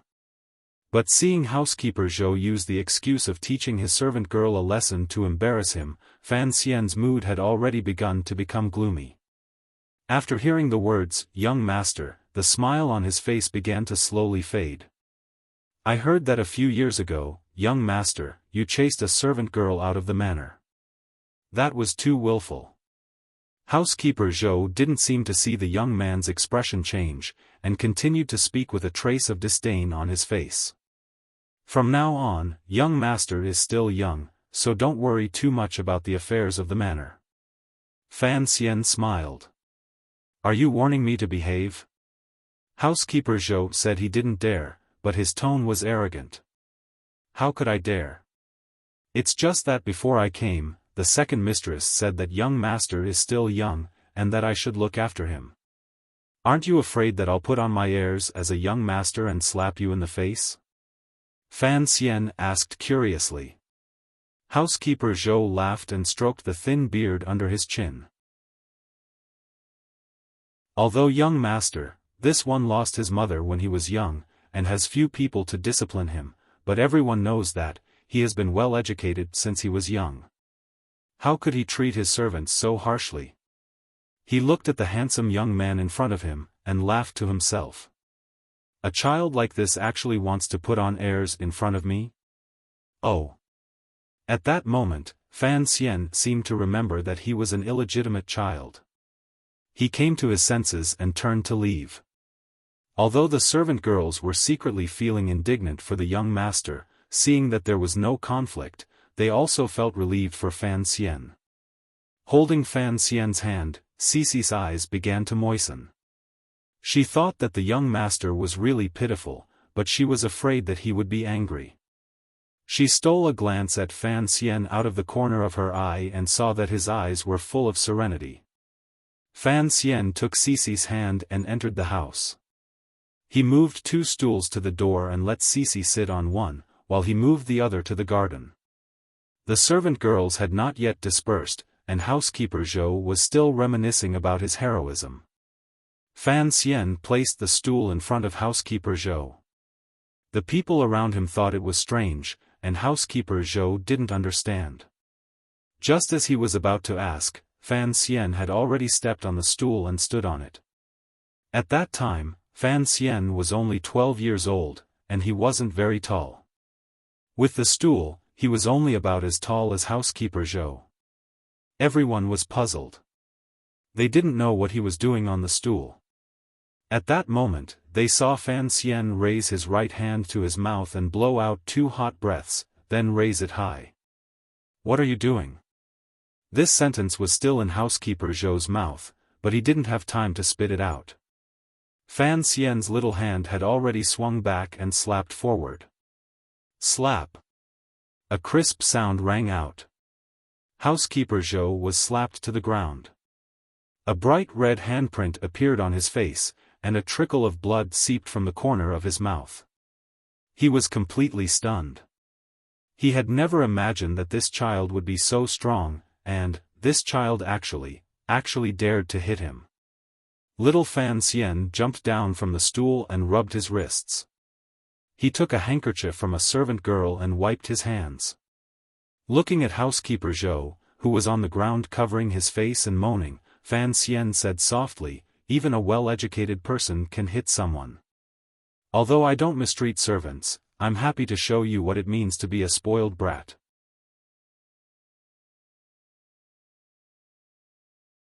Chapter 20. Housekeeper Zhou fell miserably to the ground. His face was a mess, and he spat out a few pieces of jade. He was still in a semi-conscious state. He looked at Fan Xian powerlessly, his eyes full of fear and shock. Fan Xian said quietly, "I really don't understand what you people are thinking. Do you really think I can't bear to hit you? You seem to have forgotten who you are. Perhaps a well-educated master wouldn't hit a servant, but unfortunately, I hit you. Are you going to hit me back? So I hit you, and you can only accept it. Laugh, or go cry to the countess or the capital, but don't come into the back garden again. I don't like seeing you." Having said this, he dusted off his trousers, turned around, and walked up the stairs. He told the dumbfounded Cici that he was going out, and left the count's estate. Behind him, the faces of the maids and servants involuntarily revealed expressions of fear. No one could have imagined that this gentle and lovely boy would have such a violent side. This kind of contrast shocked the hearts of everyone, so they felt especially terrified. At that moment, the countess also came to the back garden. Seeing the housekeeper lying on the ground in pain, she thought of the child, and couldn't help but smile meaningfully. Last year, he had chased the head servant out of the manor. Today, he had slapped housekeeper Zhou so hard that he didn't know what was going on. The 12-year-old Fan Xian had finally succeeded in establishing some of his authority in the count's estate. 10 miles west of Danzhou harbor was a treacherous area with dense reefs. The sea breeze blew the blue water in that direction and smashed it into the hard rocks, kicking up a large cloud of snow. On the east side, there was a narrow path that flickered in and out of the strange rocks. Fan Xian walked over from that path and turned his body so that his back was facing the ocean. Hearing the deafening sound behind him, he raised his head to look. In front of him was a precipitous cliff. This mountain peak by the sea was born out of thin air, formed by nature. Behind the mountain was a primeval forest and swamp that stretched for hundreds of miles.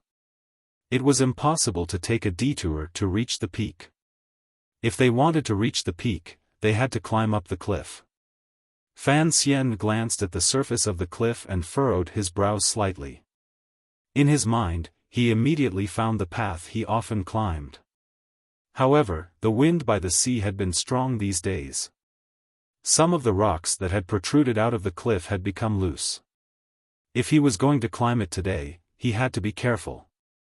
The waves behind them crashed against the black rocks, but they could not pass through the stone's merciless and cold barrier.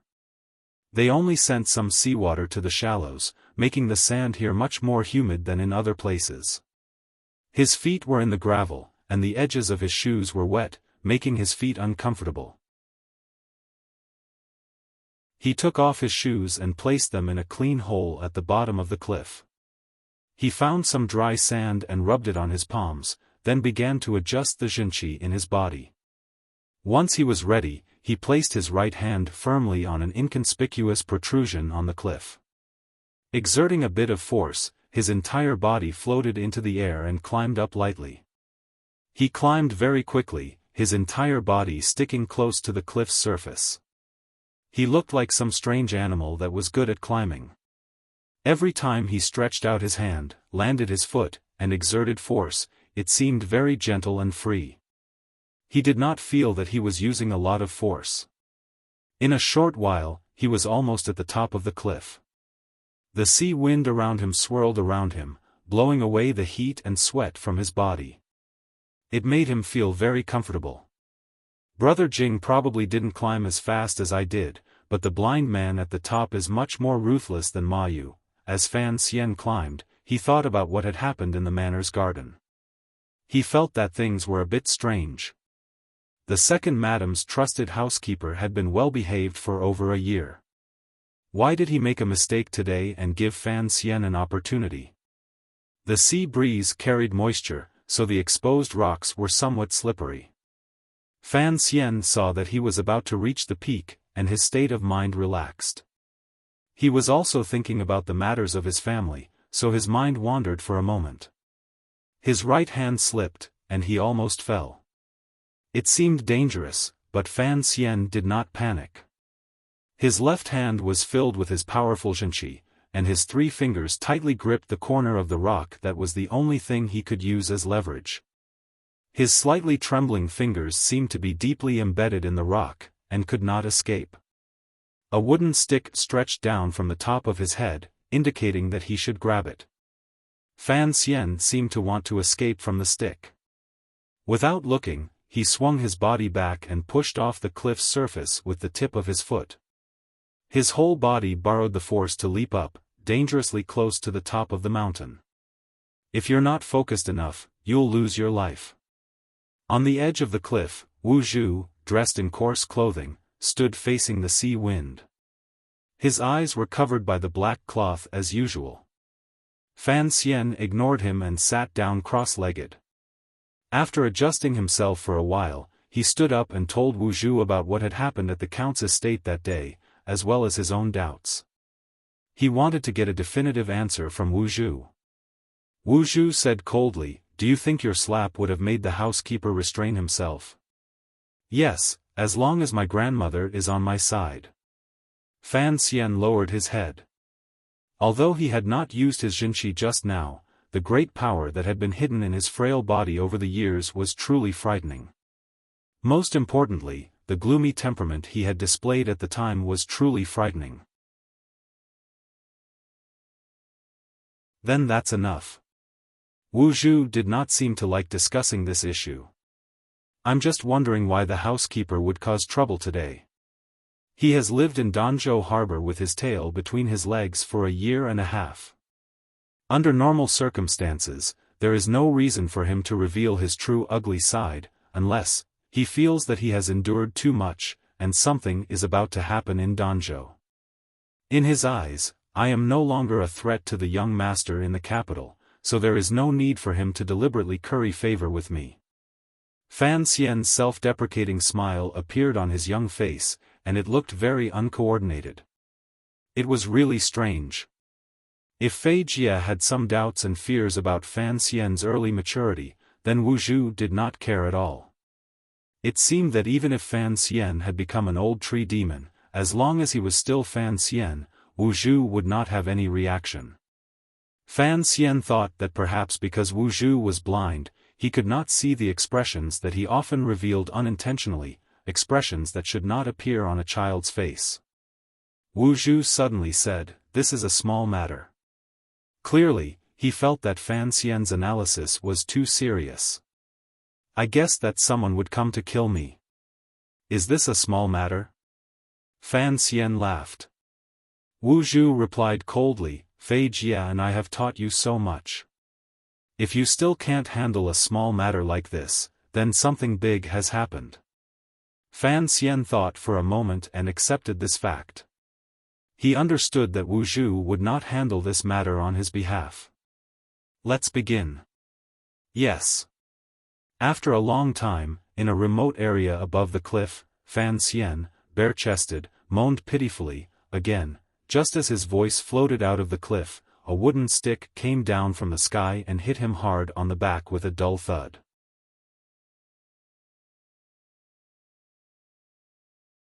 Chapter 21.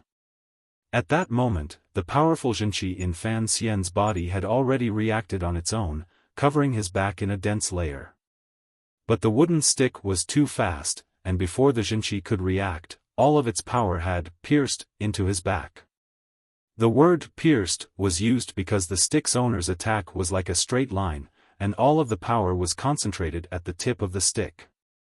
Fan Xian let out a stifled cry of pain. Although his body was protected by Jinqi, the pain still penetrated into his bones, and his whole body curled up. Just a moment ago, he was still curled up on the ground in pain, but the next moment, he used his small hands to push off the stone under his feet, and his whole body rolled up using the momentum of his curled-up body. Then, he fiercely kicked behind him. Anyone who saw a beautiful young man kick out with such a treacherous kick would feel fear. But the only response he got was a simple, "Paw."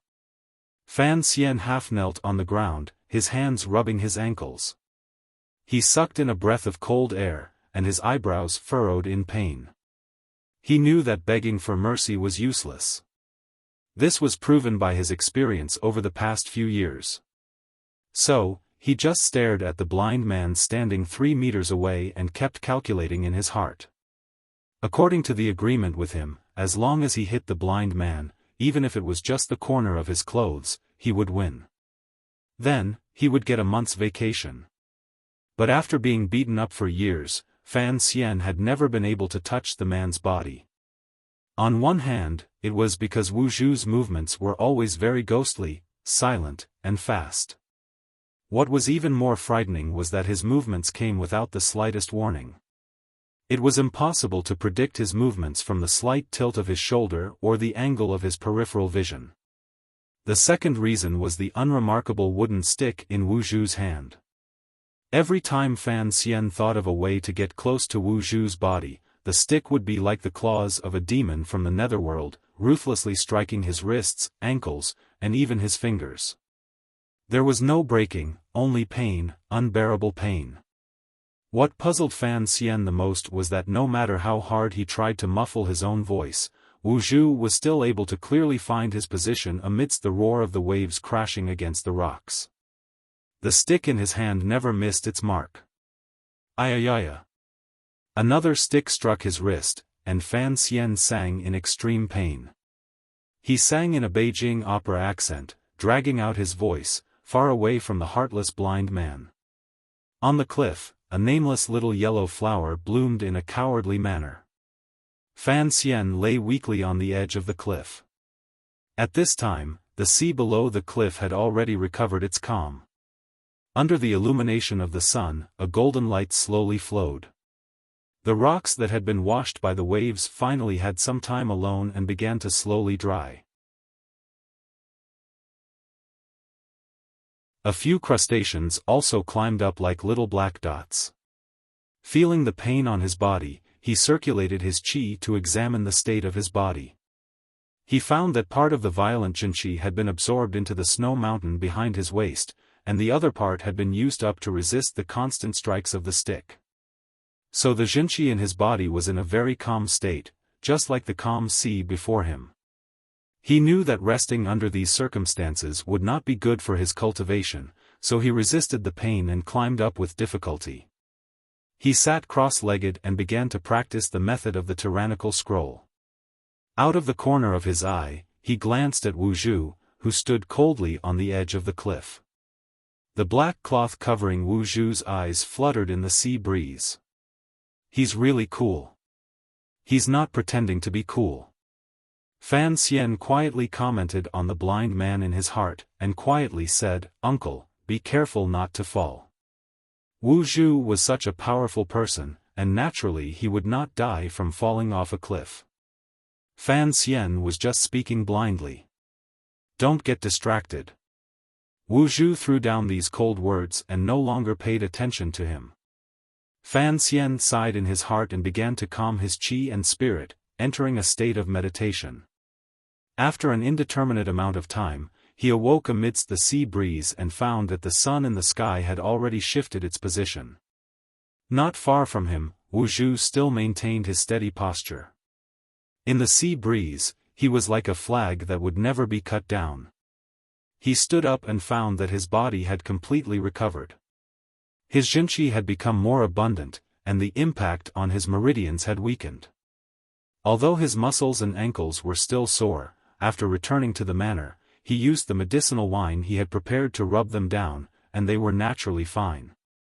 In the slightly fishy sea breeze, he walked to the edge of the cliff and stood side by side with Wu Zhu, but he was much shorter than Wu Zhu. He picked up a stone and threw it into the sea with all his might. At this time, the jinqi in his body was vigorous, making him much stronger than the average person. The stone flew far away and landed on the surface of the sea, making a small splash that was barely visible to the naked eye.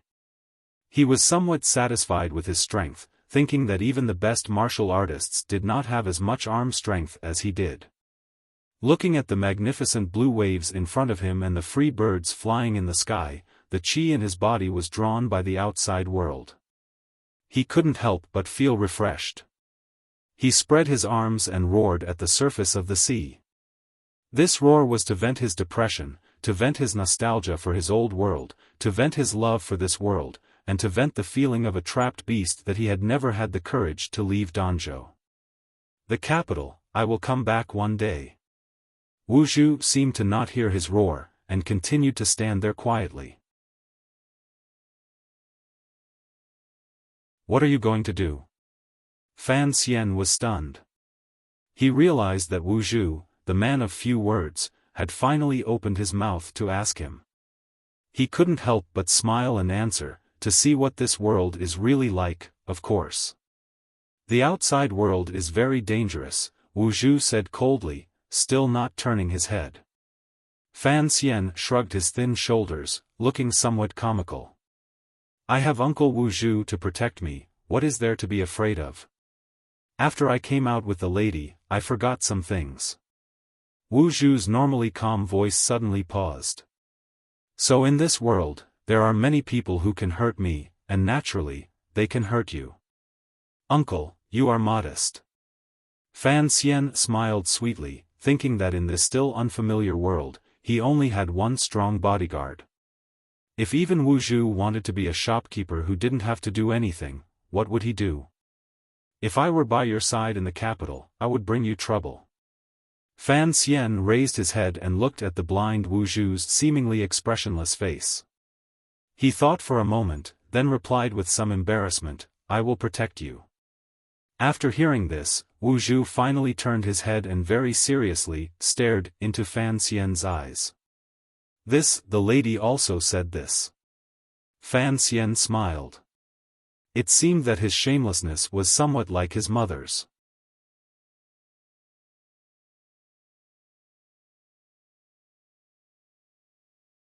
Chapter 22.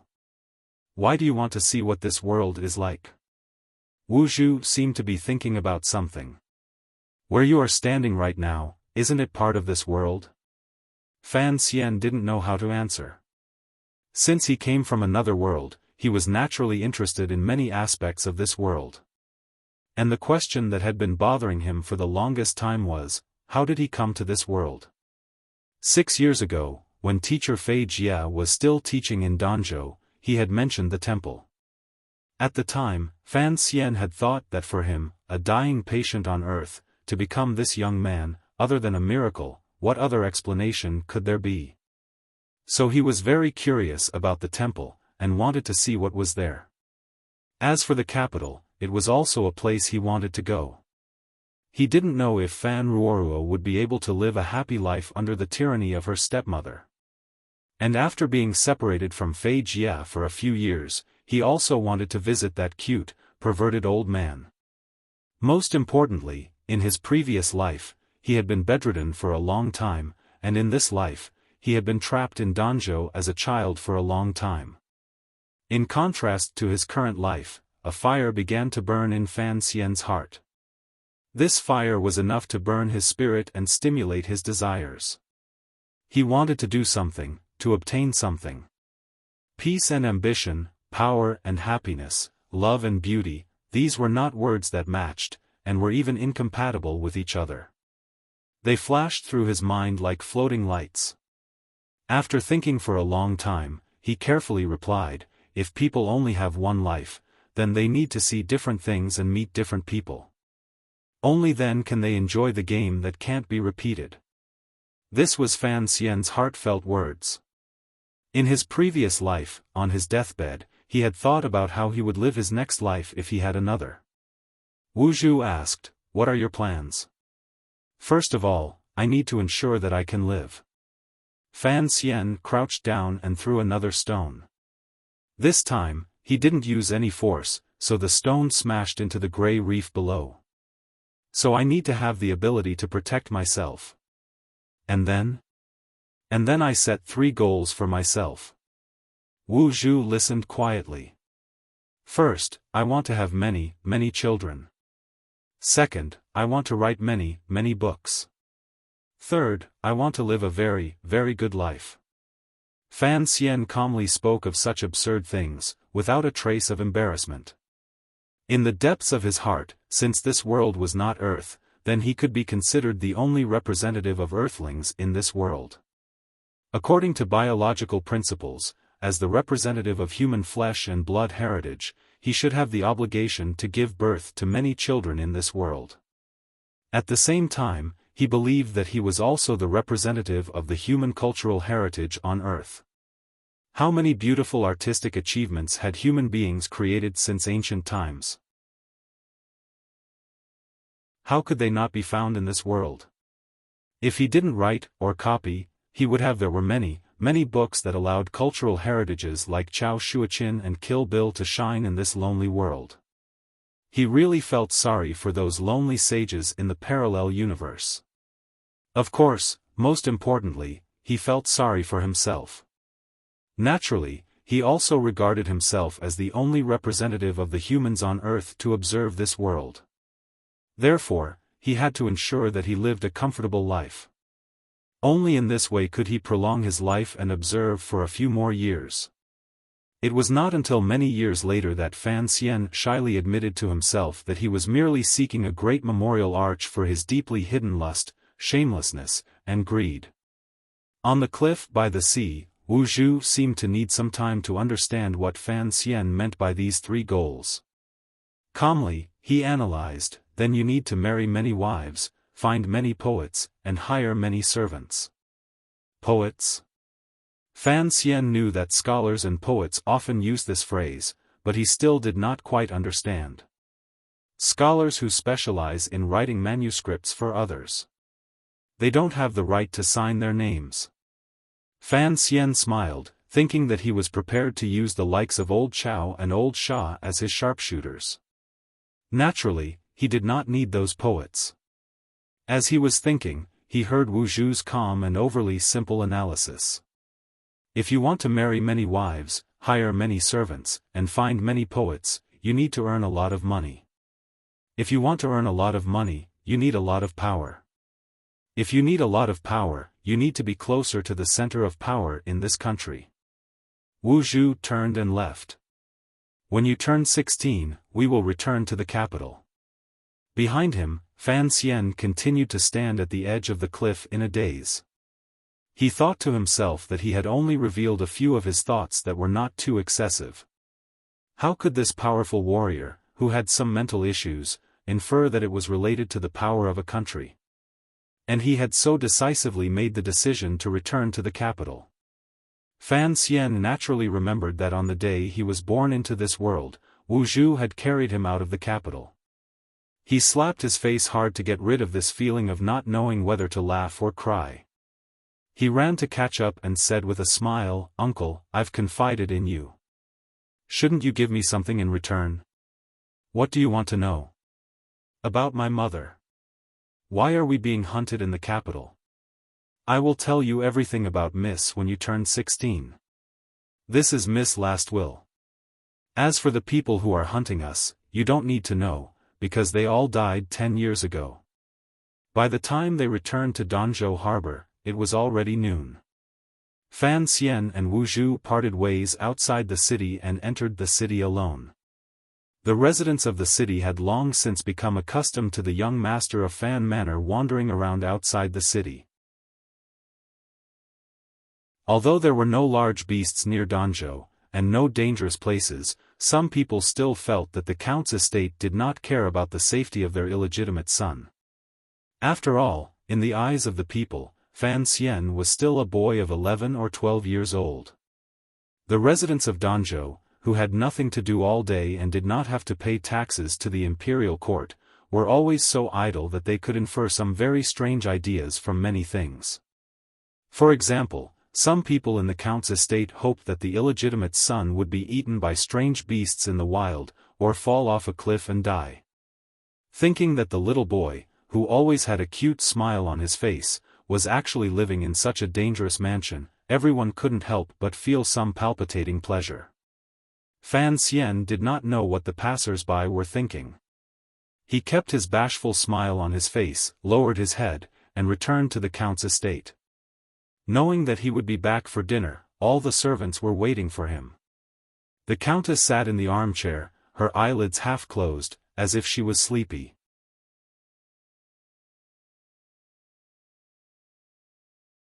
Chapter 23. The young master is back, shouted a servant. Immediately, all the servants began to move and began to prepare lunch. A large table was placed in the middle of the hall. Fan Xian and the countess sat opposite each other, and between them was a mess of dishes. The atmosphere was a little strange, because the servants who had nothing to do were also staring at Fan Xian's chopsticks, and did not go to the backyard to eat. A few of the younger maids secretly swallowed their saliva, as if they were a little hungry. This was an unwritten rule of the count's manor. Under Fan Xian's forceful request and the countess's tacit consent, everyone had long since gotten used to it. As long as Fan Xian ate in the count's manor, he had to taste every dish and express his satisfaction before anyone else was allowed to eat. Although they did not understand why the young master, who had always been cute and gentle, would have such a rude and unreasonable idea, when Fan Xian's closest maid, Donger, tasted the saltiness of Fan Xian's food before he ate and was fiercely chased out of the manor, everyone knew that this young master still had a shameless side to him. And when Donger left in tears, the countess only looked on coldly and did not say a word. In the entire room, there was only the sound of Fan Xian chewing and sipping soup. All the servants quietly waited to the side with their hands at their sides. Like all rich families, the leftovers from the master's meal were always sent to where the servants lived, as a reward for the lower class. So Fan Xian did not eat much of each dish, only picking up the tip of his chopsticks and sending it into his mouth. However, he ate slowly and carefully. His thin lips were pursed, and it looked like two rays of clear light were opening and closing. The countess of the countess's countess kept stroking a statue in her hand, her mouth slightly muttering a prayer, but no sound came out. After a long time, Fan Xian finally finished tasting all the dishes. He smiled sweetly, and his eyes shone with a gentle light. He pointed at the stir-fried bamboo wormwood on the table and ordered the servants, "I like this dish." The servants and maids breathed a sigh of relief and hurriedly began to refill the food. Those who did not have any official duties could finally go to the backyard to eat, but another servant went to the kitchen and brought all the stir-fried bamboo wormwood to the hall, placing it in front of Fan Xian. "Grandma, please have dinner." Fan Xian stood and bowed respectfully to the old woman. He then accepted the bowl with both hands and politely placed it in front of the old woman. As for himself, he held a bowl of rice and continuously picked up the stir-fried bamboo wormwood from the plate. As he chewed, a trace of a smile flashed through his eyes.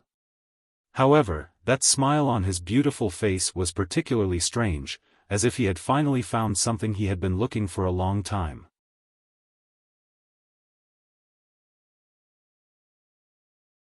He was afraid that the poison he had eaten would not kill him, but would instead kill the servants in the manor. So he had requested that all the dishes be tasted by him first, just like the legendary eunuchs in the palace who specialized in tasting dishes. Although Fan Xian believed that his life was more important than anyone else's, he did not want innocent people to die because of him. Seeing that the young master had come to the kitchen, the servant hurriedly stood up and brought a stool for him to sit on. "Young master," he asked with a smile, "did you not have enough just now? Would you like some more?" Fan Xian laughed. "I like the stir-fried bamboo wormwood," he said. The cook stood to the side and laughed. "As long as the young master likes it." "Yes, it's quite fresh." "When did you buy it?" Fan Xian nodded vigorously and asked carefully. "I bought it this morning." "Of course it's fresh. By the way, did anyone from outside the manor come to the kitchen today? The vegetable delivery man, Old Ha, is sick. His nephew came by." "Nothing. I'll be on my way then." Fan Xian grabbed a piece of bacon from the cook's plate and ate it. As he chewed, he smiled shyly. "Don't tell Granny that I came to the kitchen to steal food." Watching the little boy leave the kitchen, the servants began to talk among themselves. They all said that the count's illegitimate son was a good person, without the slightest of the bad habits of a powerful family. Except, his eating habits were a bit too much. In a narrow street in Danzhou Harbor, Fan Xian hooked his fingers on the back wall of a building. With a push of his arm, he climbed in like a civet. This was the home of old Ha, the vegetable delivery man. There were only a dozen or so people in the Count's manor. Aside from a new batch of maids, they were all locals. After so many years, there was nothing to be suspicious about. Although Fan Xian had seen old Ha before, hearing that he had fallen ill at such a strange time, he knew something was off. Old Ha's room was dark, but in Fan Xian's eyes, it was as bright as day. He quietly walked into the room, and his nose picked up the scent of blood.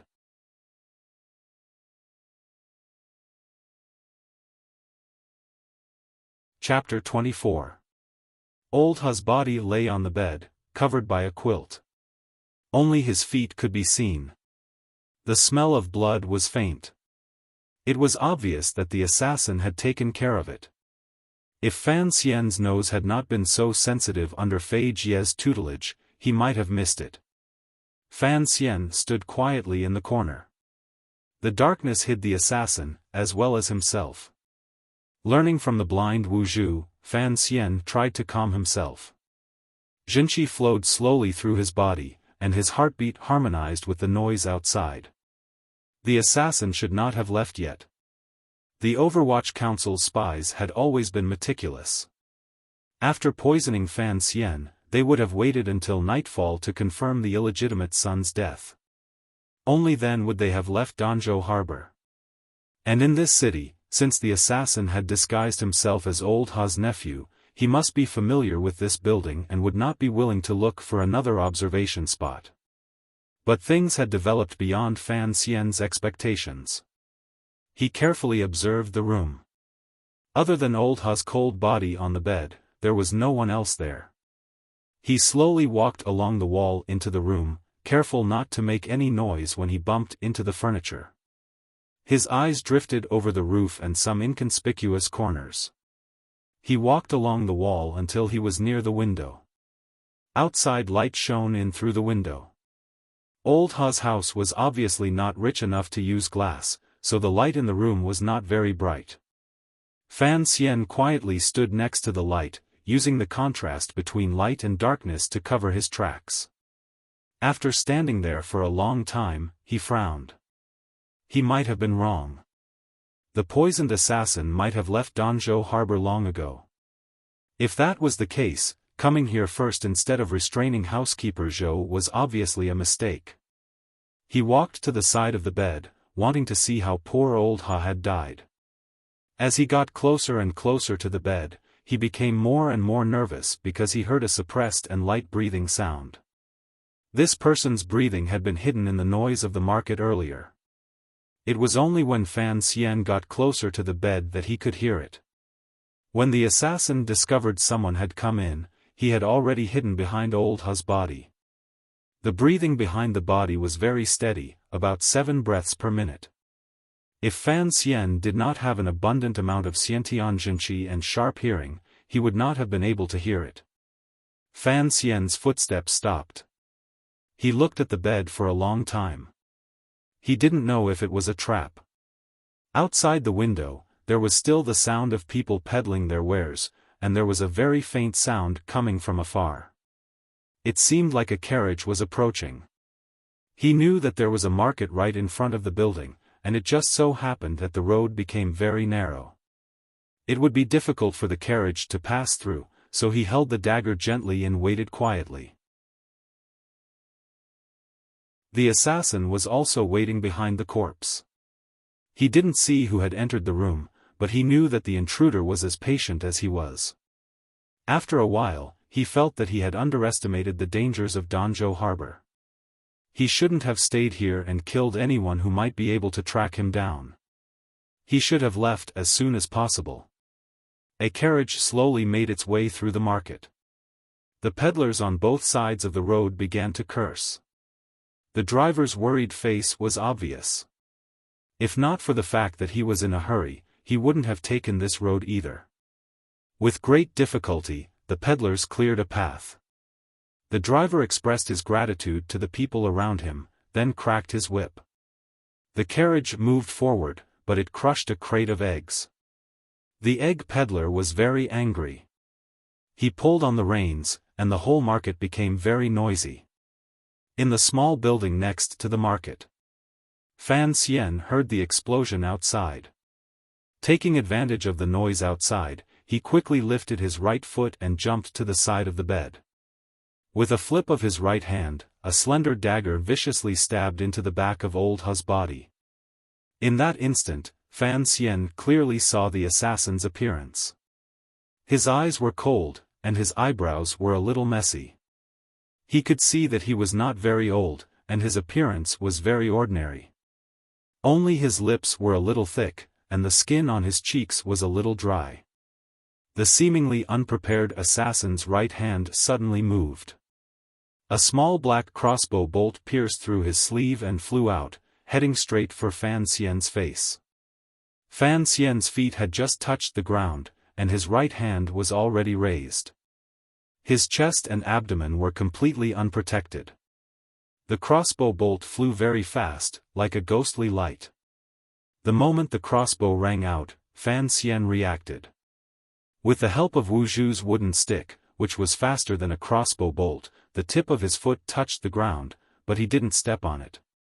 His heel didn't touch the ground, so he used the strength of his toes to twist his body in the air. Without any leverage, he shifted his body a few inches to the right. The crossbow bolt narrowly missed Fan Xian's left cheek and shot deep into the wooden beam of the roof with a dull thud. The assassin's face was full of shock. He didn't expect the newcomer to be the beautiful young man who should have been poisoned to death. He didn't expect the young man to be able to dodge a crossbow shot at such a close range. At this moment, the slender dagger in Fan Xian's hand had already followed the direction of the twisting body and ruthlessly pierced into the assassin's body. It made a very unpleasant sound, like the sound of a kitchen knife cutting into pork. Unfortunately, in order to dodge the crossbow bolt, Fan Xian's hand was a little off course. The slender dagger only pierced into the assassin's shoulder, but didn't kill him. The assassin bounced off the bed like an eel in water. His left hand flashed, and he prepared to give Fan Xian a fatal blow. But the pain in his shoulder and the downward force caused him to involuntarily fall back down. The fingers holding the crossbow let go. When he got up, he was already prepared for the pain in his shoulder, but he didn't expect it to be so severe. Furthermore, the young boy's dagger had actually pierced through his shoulder and stabbed into the bed frame, pinning his body to the ground. The assassin's movements failed, and Fan Xian's left hand quickly grabbed the assassin's throat. The assassin's plain face finally showed the fear of death. His thick lips parted slightly, as if he was about to say something. Fan Xian's heart shrank, and he felt a slight chill. He didn't give the assassin a chance to speak or fight back. He tightened his grip, and with a crack, the assassin's neck was broken.